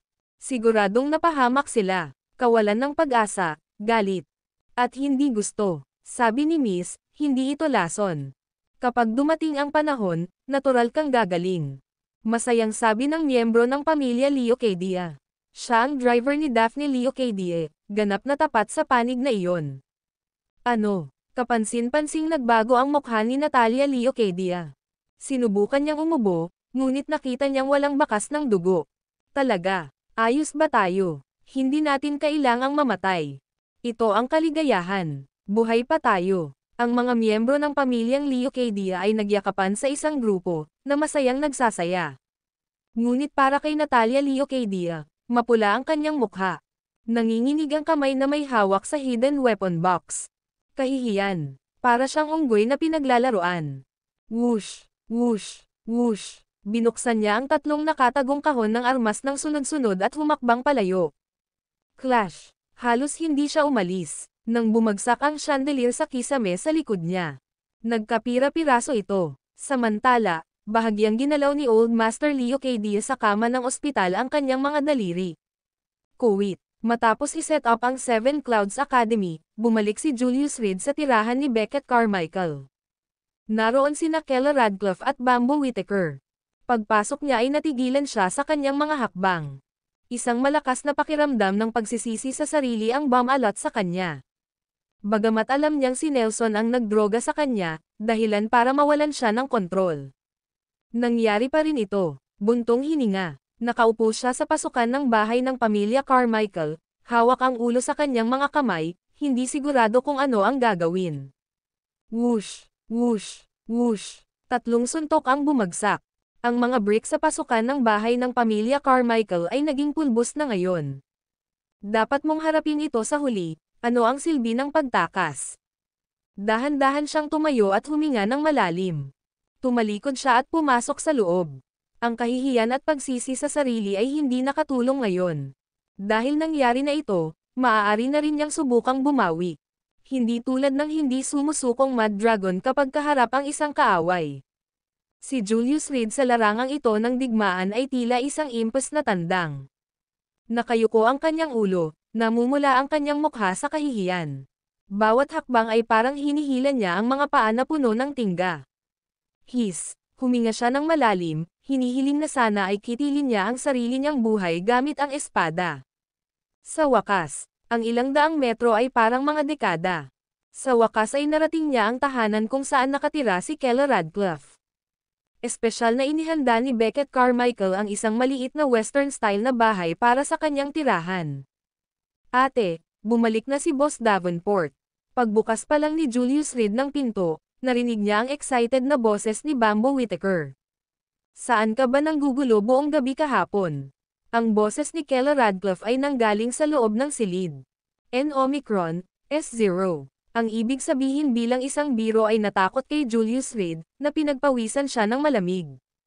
Hindi. Namula ang mukha ni Julius Reed habang nauutol, ginagamot ko ang sakit ni Old Master Leocadia. Nakatagpo ako ng isang kakilala sa pagbabalik at naantala. Bumubuhos ang kanyang pawis na parang ulan. Mr. Plano ng Stone from Everyday Fresh na i-treat kami sa isang pagkain. Kinuha ko ang kalayaang tanggapin sa ngalan mo. May oras ka ba ngayong gabi?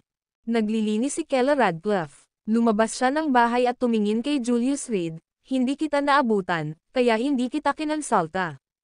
Bukod dito, si Mr. Malaking tulong ang bato sa amin. Parehong moral at lohikal, hindi ako makatanggi. Sige, tumanggaw si Julius Reed, nakaramdam ng pagkauhaw. Anong mali? Lumapit si Keller Radcliffe na may dalang walis, kumukurap, mukhang medyo sira ka ngayon.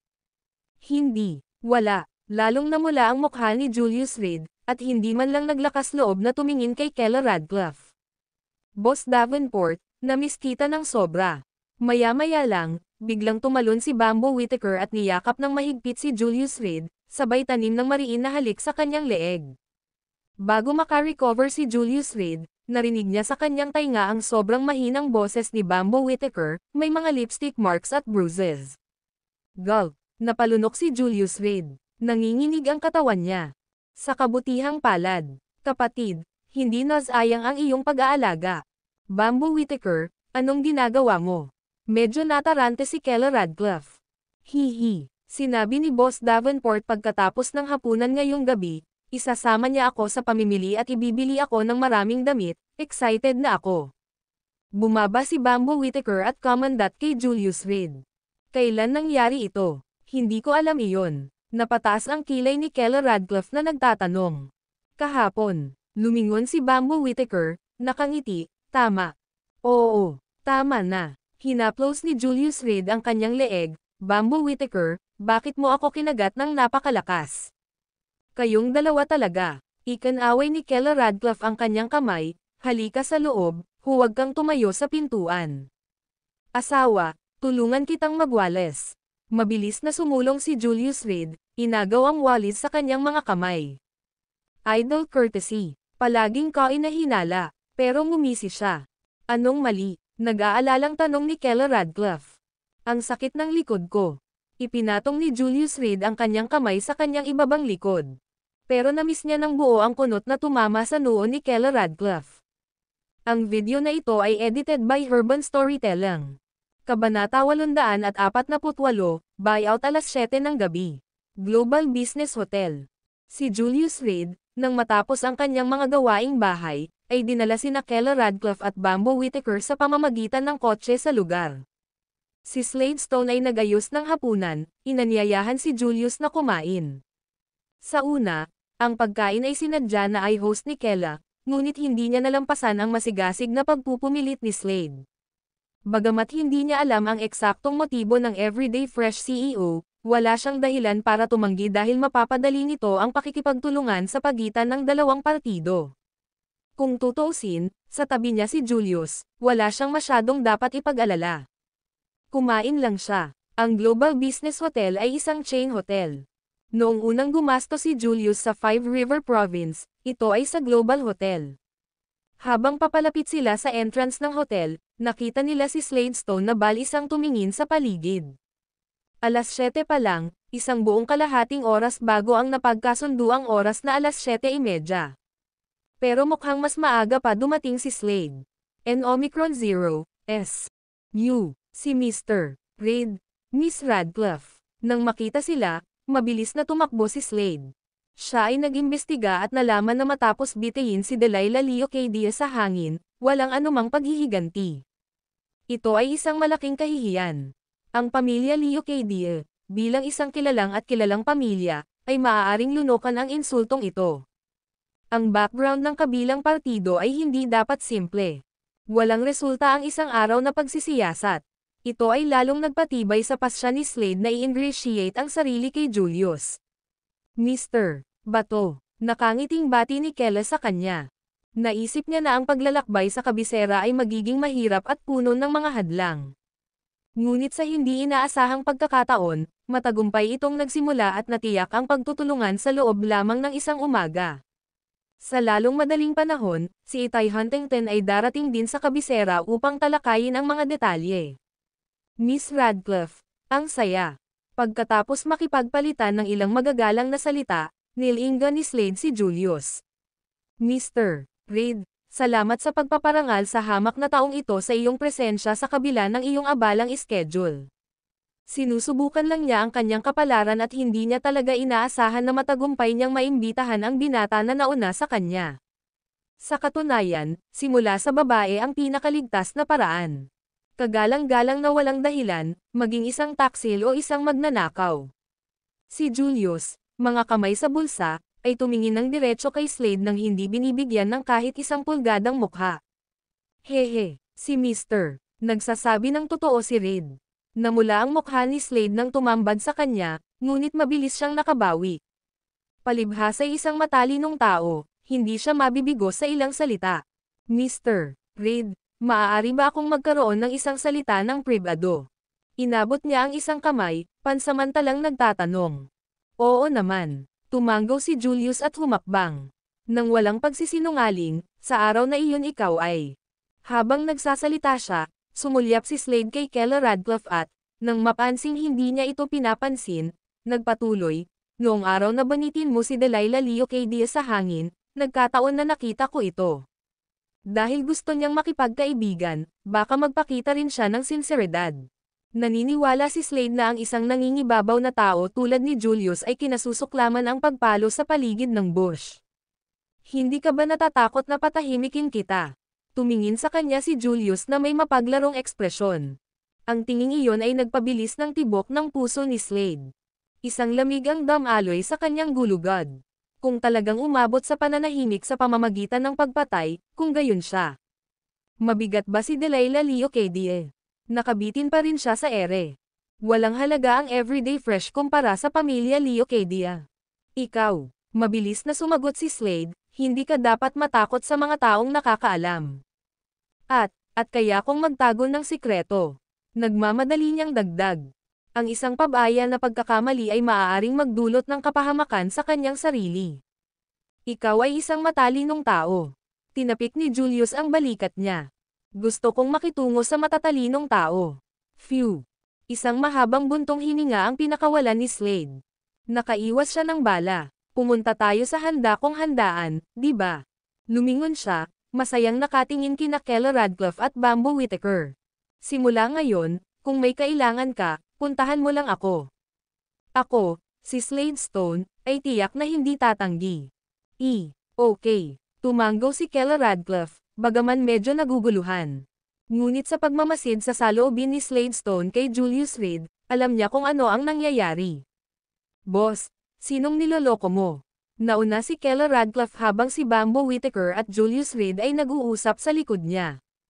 Mayroon akong 100 at isang paraan para gawing mute ka habang buhay. Makahulugang sabi ni Julius Reed. Pagkatapos ay maaari akong magsulat. Sinalubong ni Bamboo Whittaker ang kanyang tingin, hindi na bigla. Mayroon akong 108 paraan para pigilan ka sa pagsusulat. Pinaikit ni Julius Reed ang kanyang mga mata. Mayroon lang akong isang paraan. Bumaling si Bamboo Whittaker, isa lang ang paraan ko para ipaalam kay ate ang tungkol sa relasyon mo. Anong ibig mong sabihin? Bahagyang tumanggaw si Julius Reed, ikaw na maliit na babae, anong kalokohan ang sinasabi mo? Mapilit siya sa kanyang mga salita, ngunit medyo natarante siya sa loob. Isinulat ko ang ebidensya ng inyong relasyon sa ilalim ng mga gamit na ginagamit ni ate.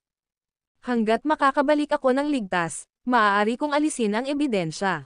Sinabi ito ni Bamboo Whittaker ng may mapagmataas na mukha, kung hindi, maaari mong subukan, basagin ang aking mga kamay. Lason ako sa pagiging pipi. Sa murang edad, paano ka magiging walang awa? Yumuko si Julius Reed, hinawakan ang ulo ni Bamboo Whittaker, iniligtas ni kuya ang buhay mo. Para sa iyo, mag-isa siyang pumunta sa Medicine King Valley, ikaw na walang utang na loob na babae. Pero tinakpan kita.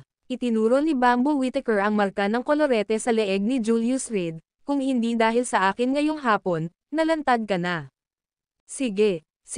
Tumaas ang kilay ni Julius Reed, may pera si kuya. Bibili kami ng kahit anong gusto mo. Pero isa lang, huwag kang gulo, okay. Deal. Naayos na. Si Bamboo Whittaker ay naglabas ng mahabang piraso ng papel mula sa kanyang bulsa, eto ang gusto kong bilhin, kunin mo. Naghanda ka ba? Pinagmasdan itong mabuti ni Julius Reed. Buti na lang. Hindi sila mahal, ngunit mayroong maraming mga item. Hahanap ako ng pagkakataon na ipasa ito kay Vanessa Pine at hayaan silang humawak nito. Tara na at kumain na tayo. Ibinulsa ni Julius Reed ang slip at pumasok na ang mga kamay ay nakasabit sa likod. Puff! Halimaw! Tahimik na ungol ni Bamboo Whittaker sa likuran niya. Pagkapasok ng dalawa, sa labas ng Global Hotel, may sumulpat na lalaking nakaputi. Mister, mainit, mayroon kaming malinaw na pag-unawa sa sitwasyon sa loob. Isang lalaking may suot na salaming pang-araw ang dahan-daang lumabas, at itinuro ang pasukan ng Global Hotel. 2 babae ang dinala ni Julius Reed dito para dumalo sa isang handaan ngayon. Wala siyang kasamang bodyguard. Bakit mo ako tinulungan? Lumaki na ang balbas ni Nathaniel Worm, at ang kanyang buhok ay parang pagod na sa panahon. Mukha siyang pagod na pagod. Sa maghapon, natagpuan siya ng lalaking ito sa tabi niya. Nangangakong ibibigay ang kinaroroonan ni Julius Reed. Kinagabihan, dinala niya siya rito. Sa totoo lang, nabalitaan ko ang nangyari sa inyo ni Miss Lopez, nakaramdam ako ng matinding panghihinayang. Ang taong tulad ni Julius Reed ay karapat-dapat ng higit pa sa kamatayan. Ang lalaking nakasalaming pang-araw ay huminga ng malalim, nakalunos-lunos na nagsabi, ang gayong hamak na tao ay karapat-dapat na patayin ng lahat, ako mismo ang gustong pumatay sa kanya. Salamat sa iyong kabaitan. Lumingon si Nathaniel Worm, ang ekspresyon niya ay may halong ngiti at titig sa lalaking nakasunglas. Walang problema, magkamag-anak kami. Napangiti ang lalaking naka-sunglasses. Maaari ba akong magtanong, sino ang nagpadala sa iyo? Nagsalita si Nathaniel Worm, lubos akong nagpapasalamat sa kanila. Hindi naman kailangan, basta makaganti ka, magiging masaya tayong lahat. Puff, klang. Hindi pa tapos magsalita ang lalaki nang biglang bumuka ang bibig niya, magkahawak ang dalawang kamay sa leeg niya. Karamihan sa mga taong ginagamit ako bilang kanilang sangla. Ang kamay ni Nathaniel Worm ay kumislap ng malamig na liwanag. Nakasaklab ang mahabang espada. Naglakad siya patungo sa Global Hotel. Ang video na ito ay edited by Urban Storytelling. Kabanata 849, magkasama ang kalaban, Mr. Caller, napakabait mo. Sa Global Grand Hotel, sa pribadong silid ng emperador. Nag-host si Bryson Stephen ng isang piging, na umaakit sa mga kilalang tao ng kabisera. Umupo si Amias Lee malapit kay Bryson Stephen, malungkot ang ekspresyon nito. Amias, bagaman hindi kami magkapatid ni Fernando, naging malapit kami sa tunay na magkapatid. Niyakap ni Bryson Stephen si Amias Lee. Ang kanyang pag-alis ay labis na nagpapasakit sa aking puso. Bang! Marahas niyang hinampas ang kanyang dibdib, nangingilid ang mga luha sa kanyang mga mata. Kung may pagkakataon, kailangan kong ipaghiganti siya. Salamat, Mr. Caller. Nakakatakot ang mukha ni Amias Lee, lalo pang nalungkot ang puso niya. Iyon ay ang kanyang sariling nakababatang kapatid, pagkatapos ng lahat. Bagamat alam niyang naging malapit si Bryson Stephen kay Fernando para lang manalo sa Lee family. Ngayon, maaari na lang siyang magpanggap na walang kamalay-malay. Kinailangan ng Lee family na umasa sa Caller family para makamit ang kanilang paghihiganti. Kung hindi, si Beckett Carmichael lamang ay isang bundok. Isang bundok na nagpapabigat sa kanila. Hakbang pasulong, at hindi mo makikita ang wakas. Nakatayo sa paanan ng bundok, tanging kawalan ng pag-asa. Bang! Masyadong mapang-api ang pamilyang Carmichael. At ang binatang iyon, kung makaharap ko siya, dapat kong turuan siya ng leksyon. Kuya Dong, siguraduhin mo, ikaw at ako ay kapwa-kaibigan ni Young Master Lawrence Caller. Sa hinaharap, magiging bahagi tayo ng iisang lupon. Talagang gagawin namin ang lahat para sa kapakanan ng kapatid mo. Napakakapangyarihan ni Beckett Carmichael, hindi natin siya dapat saktan sa ngayon. Paano kung hahanapin muna natin ang binatang iyon para ilabas ang galit natin? Bagamat kapansin-pansin ang kanilang pamilya, ang Caller family lamang ang maaaring hamanin ang pamilya Carmichael. Kung hindi nila mahawakan si Beckett Carmichael, hindi ba nila mahawakan ang binatang iyon? On Omicron, 0. Ito ang kabisera, ang kanilang kuta. Kung ito ay isang dragon, dapat itong pumulupot.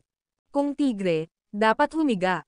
Lahat ay tama. Dahan-daang itinaas ni Bryson Stephen ang kanyang baso at nagsalita, si Beckett Carmichael ay mayroong isang prestihiyosong posisyon sa apat na malalaking pamilya, dapat nating pansamantalang iwasan ang paggawa ng isang kaaway. Pero yung binatang yan, kapag na-encounter natin siya, baka mapahiya natin siya. Marahan niyang hinigop ang sorghum liquor. Medyo maanghang. Salamat sa lahat sa iyong kabaitan. Tumayo si Amias Lee, namumula ang kanyang mga mata, kailangan kong pumunta sa banyo, mangyaring patawarin mo ako sandali. Sasamahan kita. Si Zahir Huntington mula sa pamilyang Huntington ay tumayo, hinawakan ang kamay ni Amias Lee, Brother Dong, mula ngayon, ikaw at ako ay magkapatid. Pagkatapos magsalita, sabay na tinungo ng dalawang lalaki ang restroom. Ang pamilya Huntington ay mayroong napaka-espesyal na katayuan sa kabisera. Malamang na sila ang pinakamalapit sa apat na dakilang pamilya, ngunit hindi pa nila nagawang maging ikalimang dakilang pamilya. Usap-usapan sa kabisera na ayaw lang ng pamilya Huntington. Kung hindi, magkakaroon sila ng ganap na kakayahan upang hatiin ang kaharian. Balita ko, bumalik na ang kapatid mo. Casual na nag-chat si Amias Lee. Ang pagbanggit lang nito ay nagagalit na ako. Si Zahir Huntington ay nagngangalit, Yung damful, laging nanggugulo. Ngunit lahat ng tao sa pamilya ay sumasamba sa kanya. Ngayong bumalik na siya, walang nagseryoso sa akin. Kung hindi ako nagkakamali, 3 taon na siyang hindi umuwi, di ba? Tumanggo si Amy S. Lee, si Anson Huntington, na kilala bilang baliw, kahit sa kabisera, maging si Young Master Lawrence Scholar ay kailangang magbigay daan sa kanya. Anson Huntington, kilala bilang baliw. Siya ay kumikilos ng walang mga panuntunan, kadalasan ng hindi inaasahan. Sa kanyang mga mata, walang mga paghihigpit. Ang lahat ay ayon sa kanyang sariling kagustuhan. 3 taon na ang nakalilipas, napilayan ni Anson Huntington ang 5 mayayamang binata sa mga lansangan, na nagdulot ng galit sa mga piling tao. Maraming pamilya ang nagsanib puwersa upang mapilitan, at napilitan ang pamilya Huntington na paalisin si Anson Huntington. Pinayagan lang siyang bumalik pagkatapos ng 3 taon. Walang magawa, umiling si Zahir Huntington, puno ng pait ang mukha. Umuwi na ang kanyang sariling kapatid, at itinuring siya ng buong pamilya ng Huntington na parang buwan sa mga bituin. Siya na kanina pa maayos ang pakikitungo ay bigla na lang napabayan. Ngunit biglang huminto sa paglalakad si Amy S. Lee. Anong problema, Kuya Dong?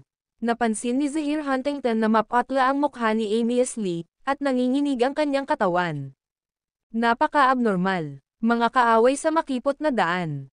Itinuro ni Amy S. Lee ang ilang taong naglalakad sa malayo, nanginginig habang nagsasalita, ang binata na naging sanhi ng pagkamatay ng aking kapatid, narito siya. Ano, mabilis na tumalikod si Zahir Huntington at bumalik sa pribadong silid. At hindi namalaya ni Julius Reed na may pamilyar na mukha pala dito. Nakipag-bargaining siya kay Bamboo Whitaker. Ngunit biglang lumitaw ang isang mapanganib na aura. Hanapin mo muna ate mo, mamaya pa ako. Nang hindi binibigyan ng pagkakataon si Bamboo Whitaker na magtanong, tumalikod si Julius Reed, kinuha ang fire extinguisher mula sa lupa, at naglakad pabalik sa daan na kanyang pinanggalingan. Nagkita tayong muli, Nathaniel Worm in a white robe, may hawak na longsword sa kamay. Sa sandaling iyon, nakatayo siya sa hagdanan sa ikalawang palapag, tahimik na pinagmamasdan si Julius Reed. Maaga o huli, magkakaroon ng labanan. Inilagay ni Julius Reed ang fire extinguisher sa lupa, palitan ang lugar. Gumagana iyon. Tumanggaw si Nathaniel Worm. Hindi ko inaasahan na ganoon ka makatwiran. Sinipal ni Julius Reed ang fire extinguisher at itinuro ang labas ng bintana, kahit dito, hindi ka katugma sa akin. Hindi naman. Umiling si Nathaniel Worm, hindi natin malalaman hanggat hindi tayo lumalaban. Pakiusap. Naglahad ng kamay si Julius Reed. Pakiusap. Click. Nabasag ang bintana ng hotel sa isang iglap. 2 figure ang nabasag sa bintana at nawala sa loob ng hotel. Makalipas ang 3 minuto, lumitaw ang 2 sa isang tigang na lupain. Pinatay mo ang asawa at anak ko. Dahan-daang iginuhit ni Nathaniel Worm ang kanyang mahabang espada. Noong araw na iyon, nagkaroon ka ng pagkakataong patayin ako, bakit hindi mo ginawa? Nang matapos siyang magsalita, tuluyan nang umalis ang longsword sa kaluban nito. Hindi ako naniniwala na ang kamatayan ay isang parusa. Itinuro ni Julius Reed si Nathaniel Worm, ang pagpatay sa isang tao ay nakakaantig sa puso. Kapag nakita mo ang iyong asawa at anak na namamatay sa harap mo at wala kang kapangyarihang pigilan ito, tiyak na napakasakit. Ikaw, pulang dugo ang mga mata ni Nathaniel Worm. Dahil, sinubukan ni Jennifer Lopez na saktan ang asawa ko, at ang walang kakayahan mong anak, ilang beses din akong sinubukang patayin. Walang pakialam na nagsalita si Julius Reed, hindi ako masamang tao o mabuti. Mamamatay ang sino mang magtangkang saktan ako at ang aking asawa. At sila ay mamamatay ng malungkot. Dagdag pa niya. Magaling. Matinding sakit ang dibdib ni Nathaniel Worm, ang kanyang mukha ay napakabangis. Sa isip niya, puno ng kawalan ng pag-asa. Ang kawalan ng pag-asa ni Jennifer Lopez sa sandali ng kanyang kamatayan, ang kawalan ng pag-asa ni Zane Percival sa sandali ng kanyang kamatayan. Noong pinatay mo ang ama ni Arlo Percival, dapat ay inaasahan mo na ang kahihinatnan nito. Si Julius Reed ay dahan-daang humakbang pasulong, mabuti at masama, sa kalaunan ay naliliwanagan. Hindi ako naniniwala, dahan-daang itinaas ni Nathaniel Worm ang kanyang longsword at sinisingil. Whoosh! Ang mahabang espada ay sumipol sa hangin, kumikinang na may malamig na kinang sa ilalim ng liwanag ng buwan. Naglaslas siya sa himpapawid. Whoosh! Umiwas si Julius Reed sa gilid, diretsyong tumama sa pulso ni Nathaniel Worm. Bang! Ang mahabang espada ay lumipad mula sa kanyang kamay. Ngunit sinalumuli ni Nathaniel Worm ang mahabang espada gamit ang kanyang kaliwang kamay at tumawid sa lahat ng direksyon. Basag! Ang isang konkretong haligi sa lupa ay direktang hiniwa. Lumipad ang mga spark sa gabi. Malakas ka, pero mas malakas ako sa'yo. Si Julius Reed ay tumalon sa hangin, ang kanyang mga kamao ay nagpupertilyo ng galit na galit. Bang! Bang! Bang! Ibinaba ni Nathaniel Worm ang kanyang longsword, ginamit ang lahat ng kanyang lakas para harangin ang tatlong suntok ni Julius. Boom! Ang napakalaking puwersa ay nagtulak sa kanya pabalik ng tatlong hakbang, ang kanyang mahabang espada ay dumaikit sa putik sa ibaba niya. Iyon ay noong huminto siya sa wakas. Malakas ka talaga. Tumangala si Nathaniel Worm at nakangiting sabi. At naglakas loob ka pa ring magpigil. Tumingin sa kanya si Julius Reed, sinabi na ang swordsmanship ni Chandler Swordman ay walang kapantay, ngayon, tingnan ko mismo. Gumagana yan. Swish! Si Nathaniel Worm ay pumailan lang sa hangin, ang kanyang longsword ay sumasayaw ng ligaw. Isang pilak na cross ang lumitaw sa himpapawid. Ang video na ito ay edited by Urban Storytelling. Kabanata 850 Sword Heart nang lumitaw ang ningning ng espada sa isang iglap. Si Julius Reed ay tumalon sa langit. Boom! Sa likuran niya, direktang sumabog ang isang abandonadong semento na pier. Sa ilalim ng liwanag ng buwan, nag-iwan ito ng alikabok na pumuno sa kalangitan. Sinasabi na ang swordsman ng Chandler Swordsman ay Katanji Tangi, at ngayon sa wakas, maliwanag na mayroon kang ilang mga kasanayan. Nakangiting sabi ni Julius Reed, nakatingin kay Nathaniel Worm, pero sa ganito lang, hindi mo ako masasaktan. Hayaan mo, ang plano mong patayin ako. Kailangan kong subukan bago ko malaman. Ang ekspresyon ni Nathaniel Worm ay mataimtim, ang kanyang mga mata ay matinding nakatutok. Sa sandaling ito, siya at ang kanyang espada ay naging isa. Swish! Ang longsword ay nagbuga ng isang matalim na ingay habang ito ay humiwas sa hangin, na may dalang napakalaking layunin ng pagpatay, at direktang itinulak patungo kay Julius Reed. Isang espada. Determinado ang buhay at kamatayan. Narinig ko na kung mas dalisay ang puso ng isang eskrimador, mas malakas ang kasanayan sa espada. Sa pagharap sa pinakamalakas na hampas ni Nathaniel Worm, mahinahong ngumiti si Julius Reed at sinabing, ngayon, dudurugin ko ang iyong puso ng espada at sisirain ko ang iyong sword daw. Hindi siya umatras kundi sumulong sa halip. Dalawang daliri ang biglang lumitaw sa harapan niya. Direkta Euro. Kinurot ang talon sa hangin. Sizzle. Sa isang malakas na putok, ang dulo ng espada ay kumawala mula sa paghihigpit ng dalawang daliri, at galit na itinulak pasulong. At si Julius Reed ay nakatayong hindi gumagalaw sa kanyang orihinal na lugar, na may isang mababaw na hukay na nabuo sa ilalim ng kanyang mga paa.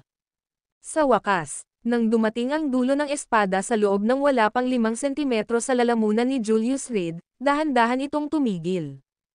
Pulang dugo ang mga mata ni Nathaniel Worm, nakaumbok ang mga ugat sa noo. Ngunit, hindi na siya makasulong ng isa pang hakbang.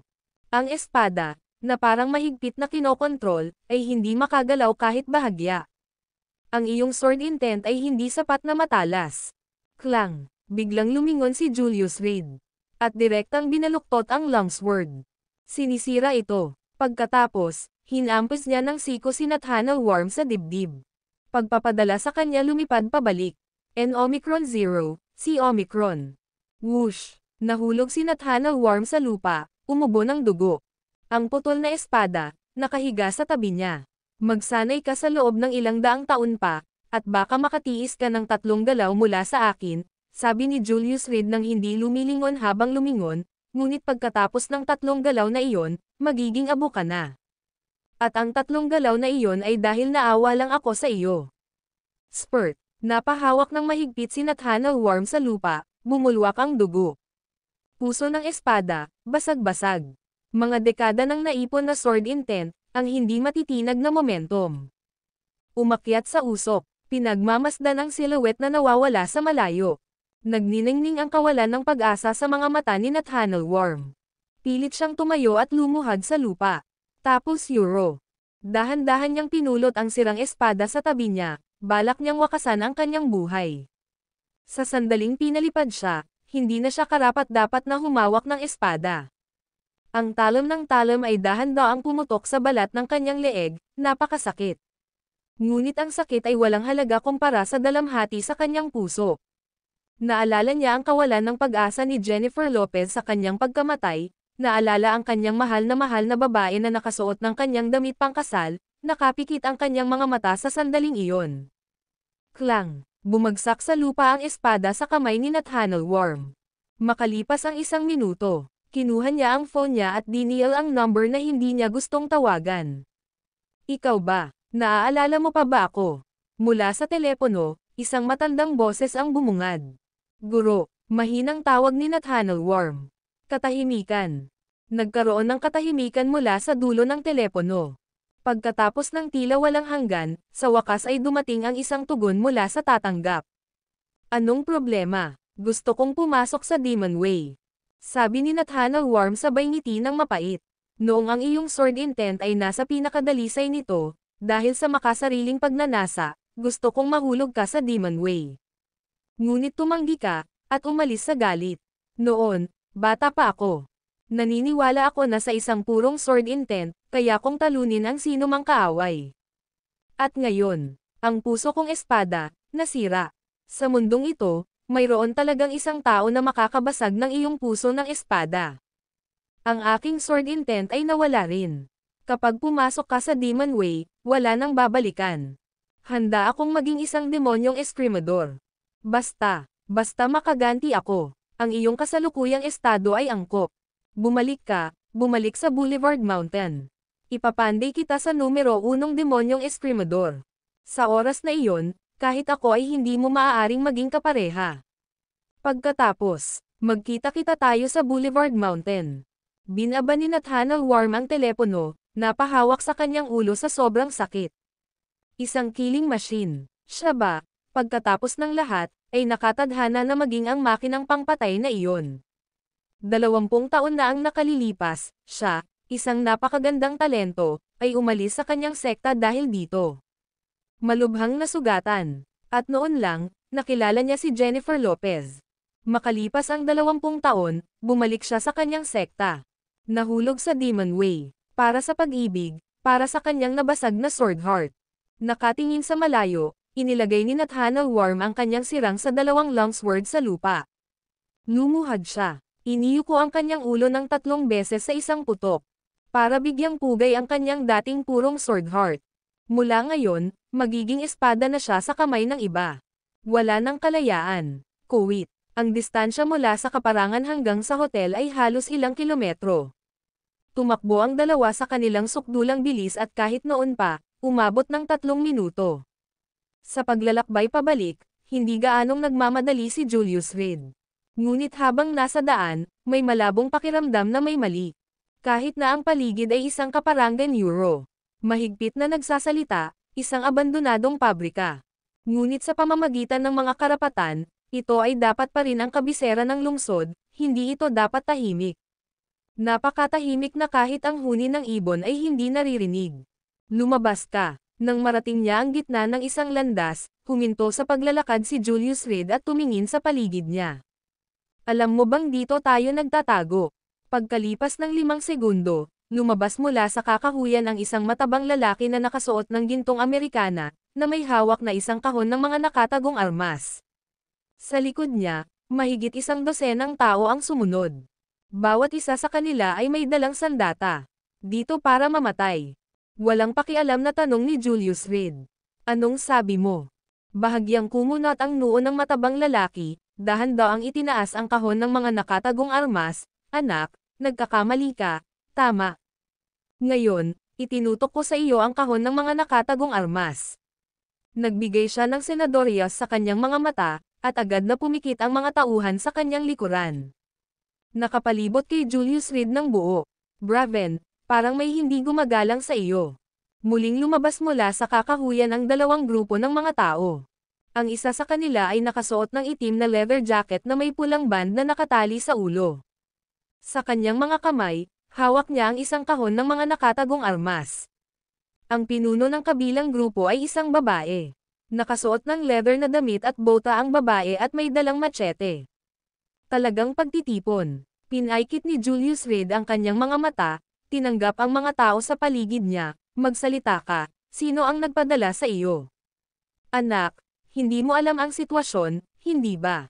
Nang makita kung gaano kaliit ang tingin ng kabilang panig sa kanya, hindi napigilan ni Braven na magalit. Narinig mo na ba ang tungkol sa Gold Tycoon, Braven?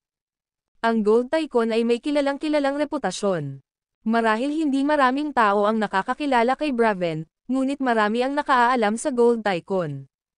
Noong nakaraan, si Braven ay kasangkot sa negosyo ng Entertainment City, ngunit sa mga nakaraang taon, lumipat siya sa Martial World bilang miyembro ng isang assassination organization. Nakikibahagi sa ilang aktibidad sa ilalim ng mundo. Hindi. Umiling si Julius Reed, napakasama ng iyong reputasyon. Ikaw. Kumunat ang noo ni Braven, namumula ang mukha. Tiyak, napakaliit ng paggalang niya. Haha, Braven, minamalas ka ng masama. Tumawa ang lalaking naka-leather jacket habang tinutulak si Braven sa isang tabi at lumapit. Hinubad ang kanyang salaming pang-araw, Gold Deputy Leader, Trey Hawthorne. Nabalitaan ko na last time, namatay ang Goldman ko sa kamay mo, kaya nandito ako para ayusin ang score. Callum Cook, ang Gold War Goddess. Nagpakilala rin ang babaeng naka-leather. Non-entities. Umiling si Julius Reed at tinanong ang kanyang huling tanong, sino ang nagpadala sa iyo? Pagkatapos mong sumagot, ihahatid na kita. May lakas ng loob ka. Malamig na bamantong hininga si Braven, kumakatok ka sa pintuan ng kamatayan at naglakas loob ka pa ring kumilos ng napakatigas sa akin. Ganun ba? Ngumiti si Julius Reed at nagtaas ng kamay. Pagkatapos, marahan itong ibinaba. Whoosh! Sa likuran niya, biglang tumilapon sa ere ang isang gintong banner. Ito ay, nagulat si Braven. Ito ay, ang Golden Dragon Swallowing the Sun banner. Kalampag. Ang kahon ng mga nakatagong sandata ay nahulog mula sa mga kamay ni Trey Hawthorne, ang kanyang mukha ay namutla.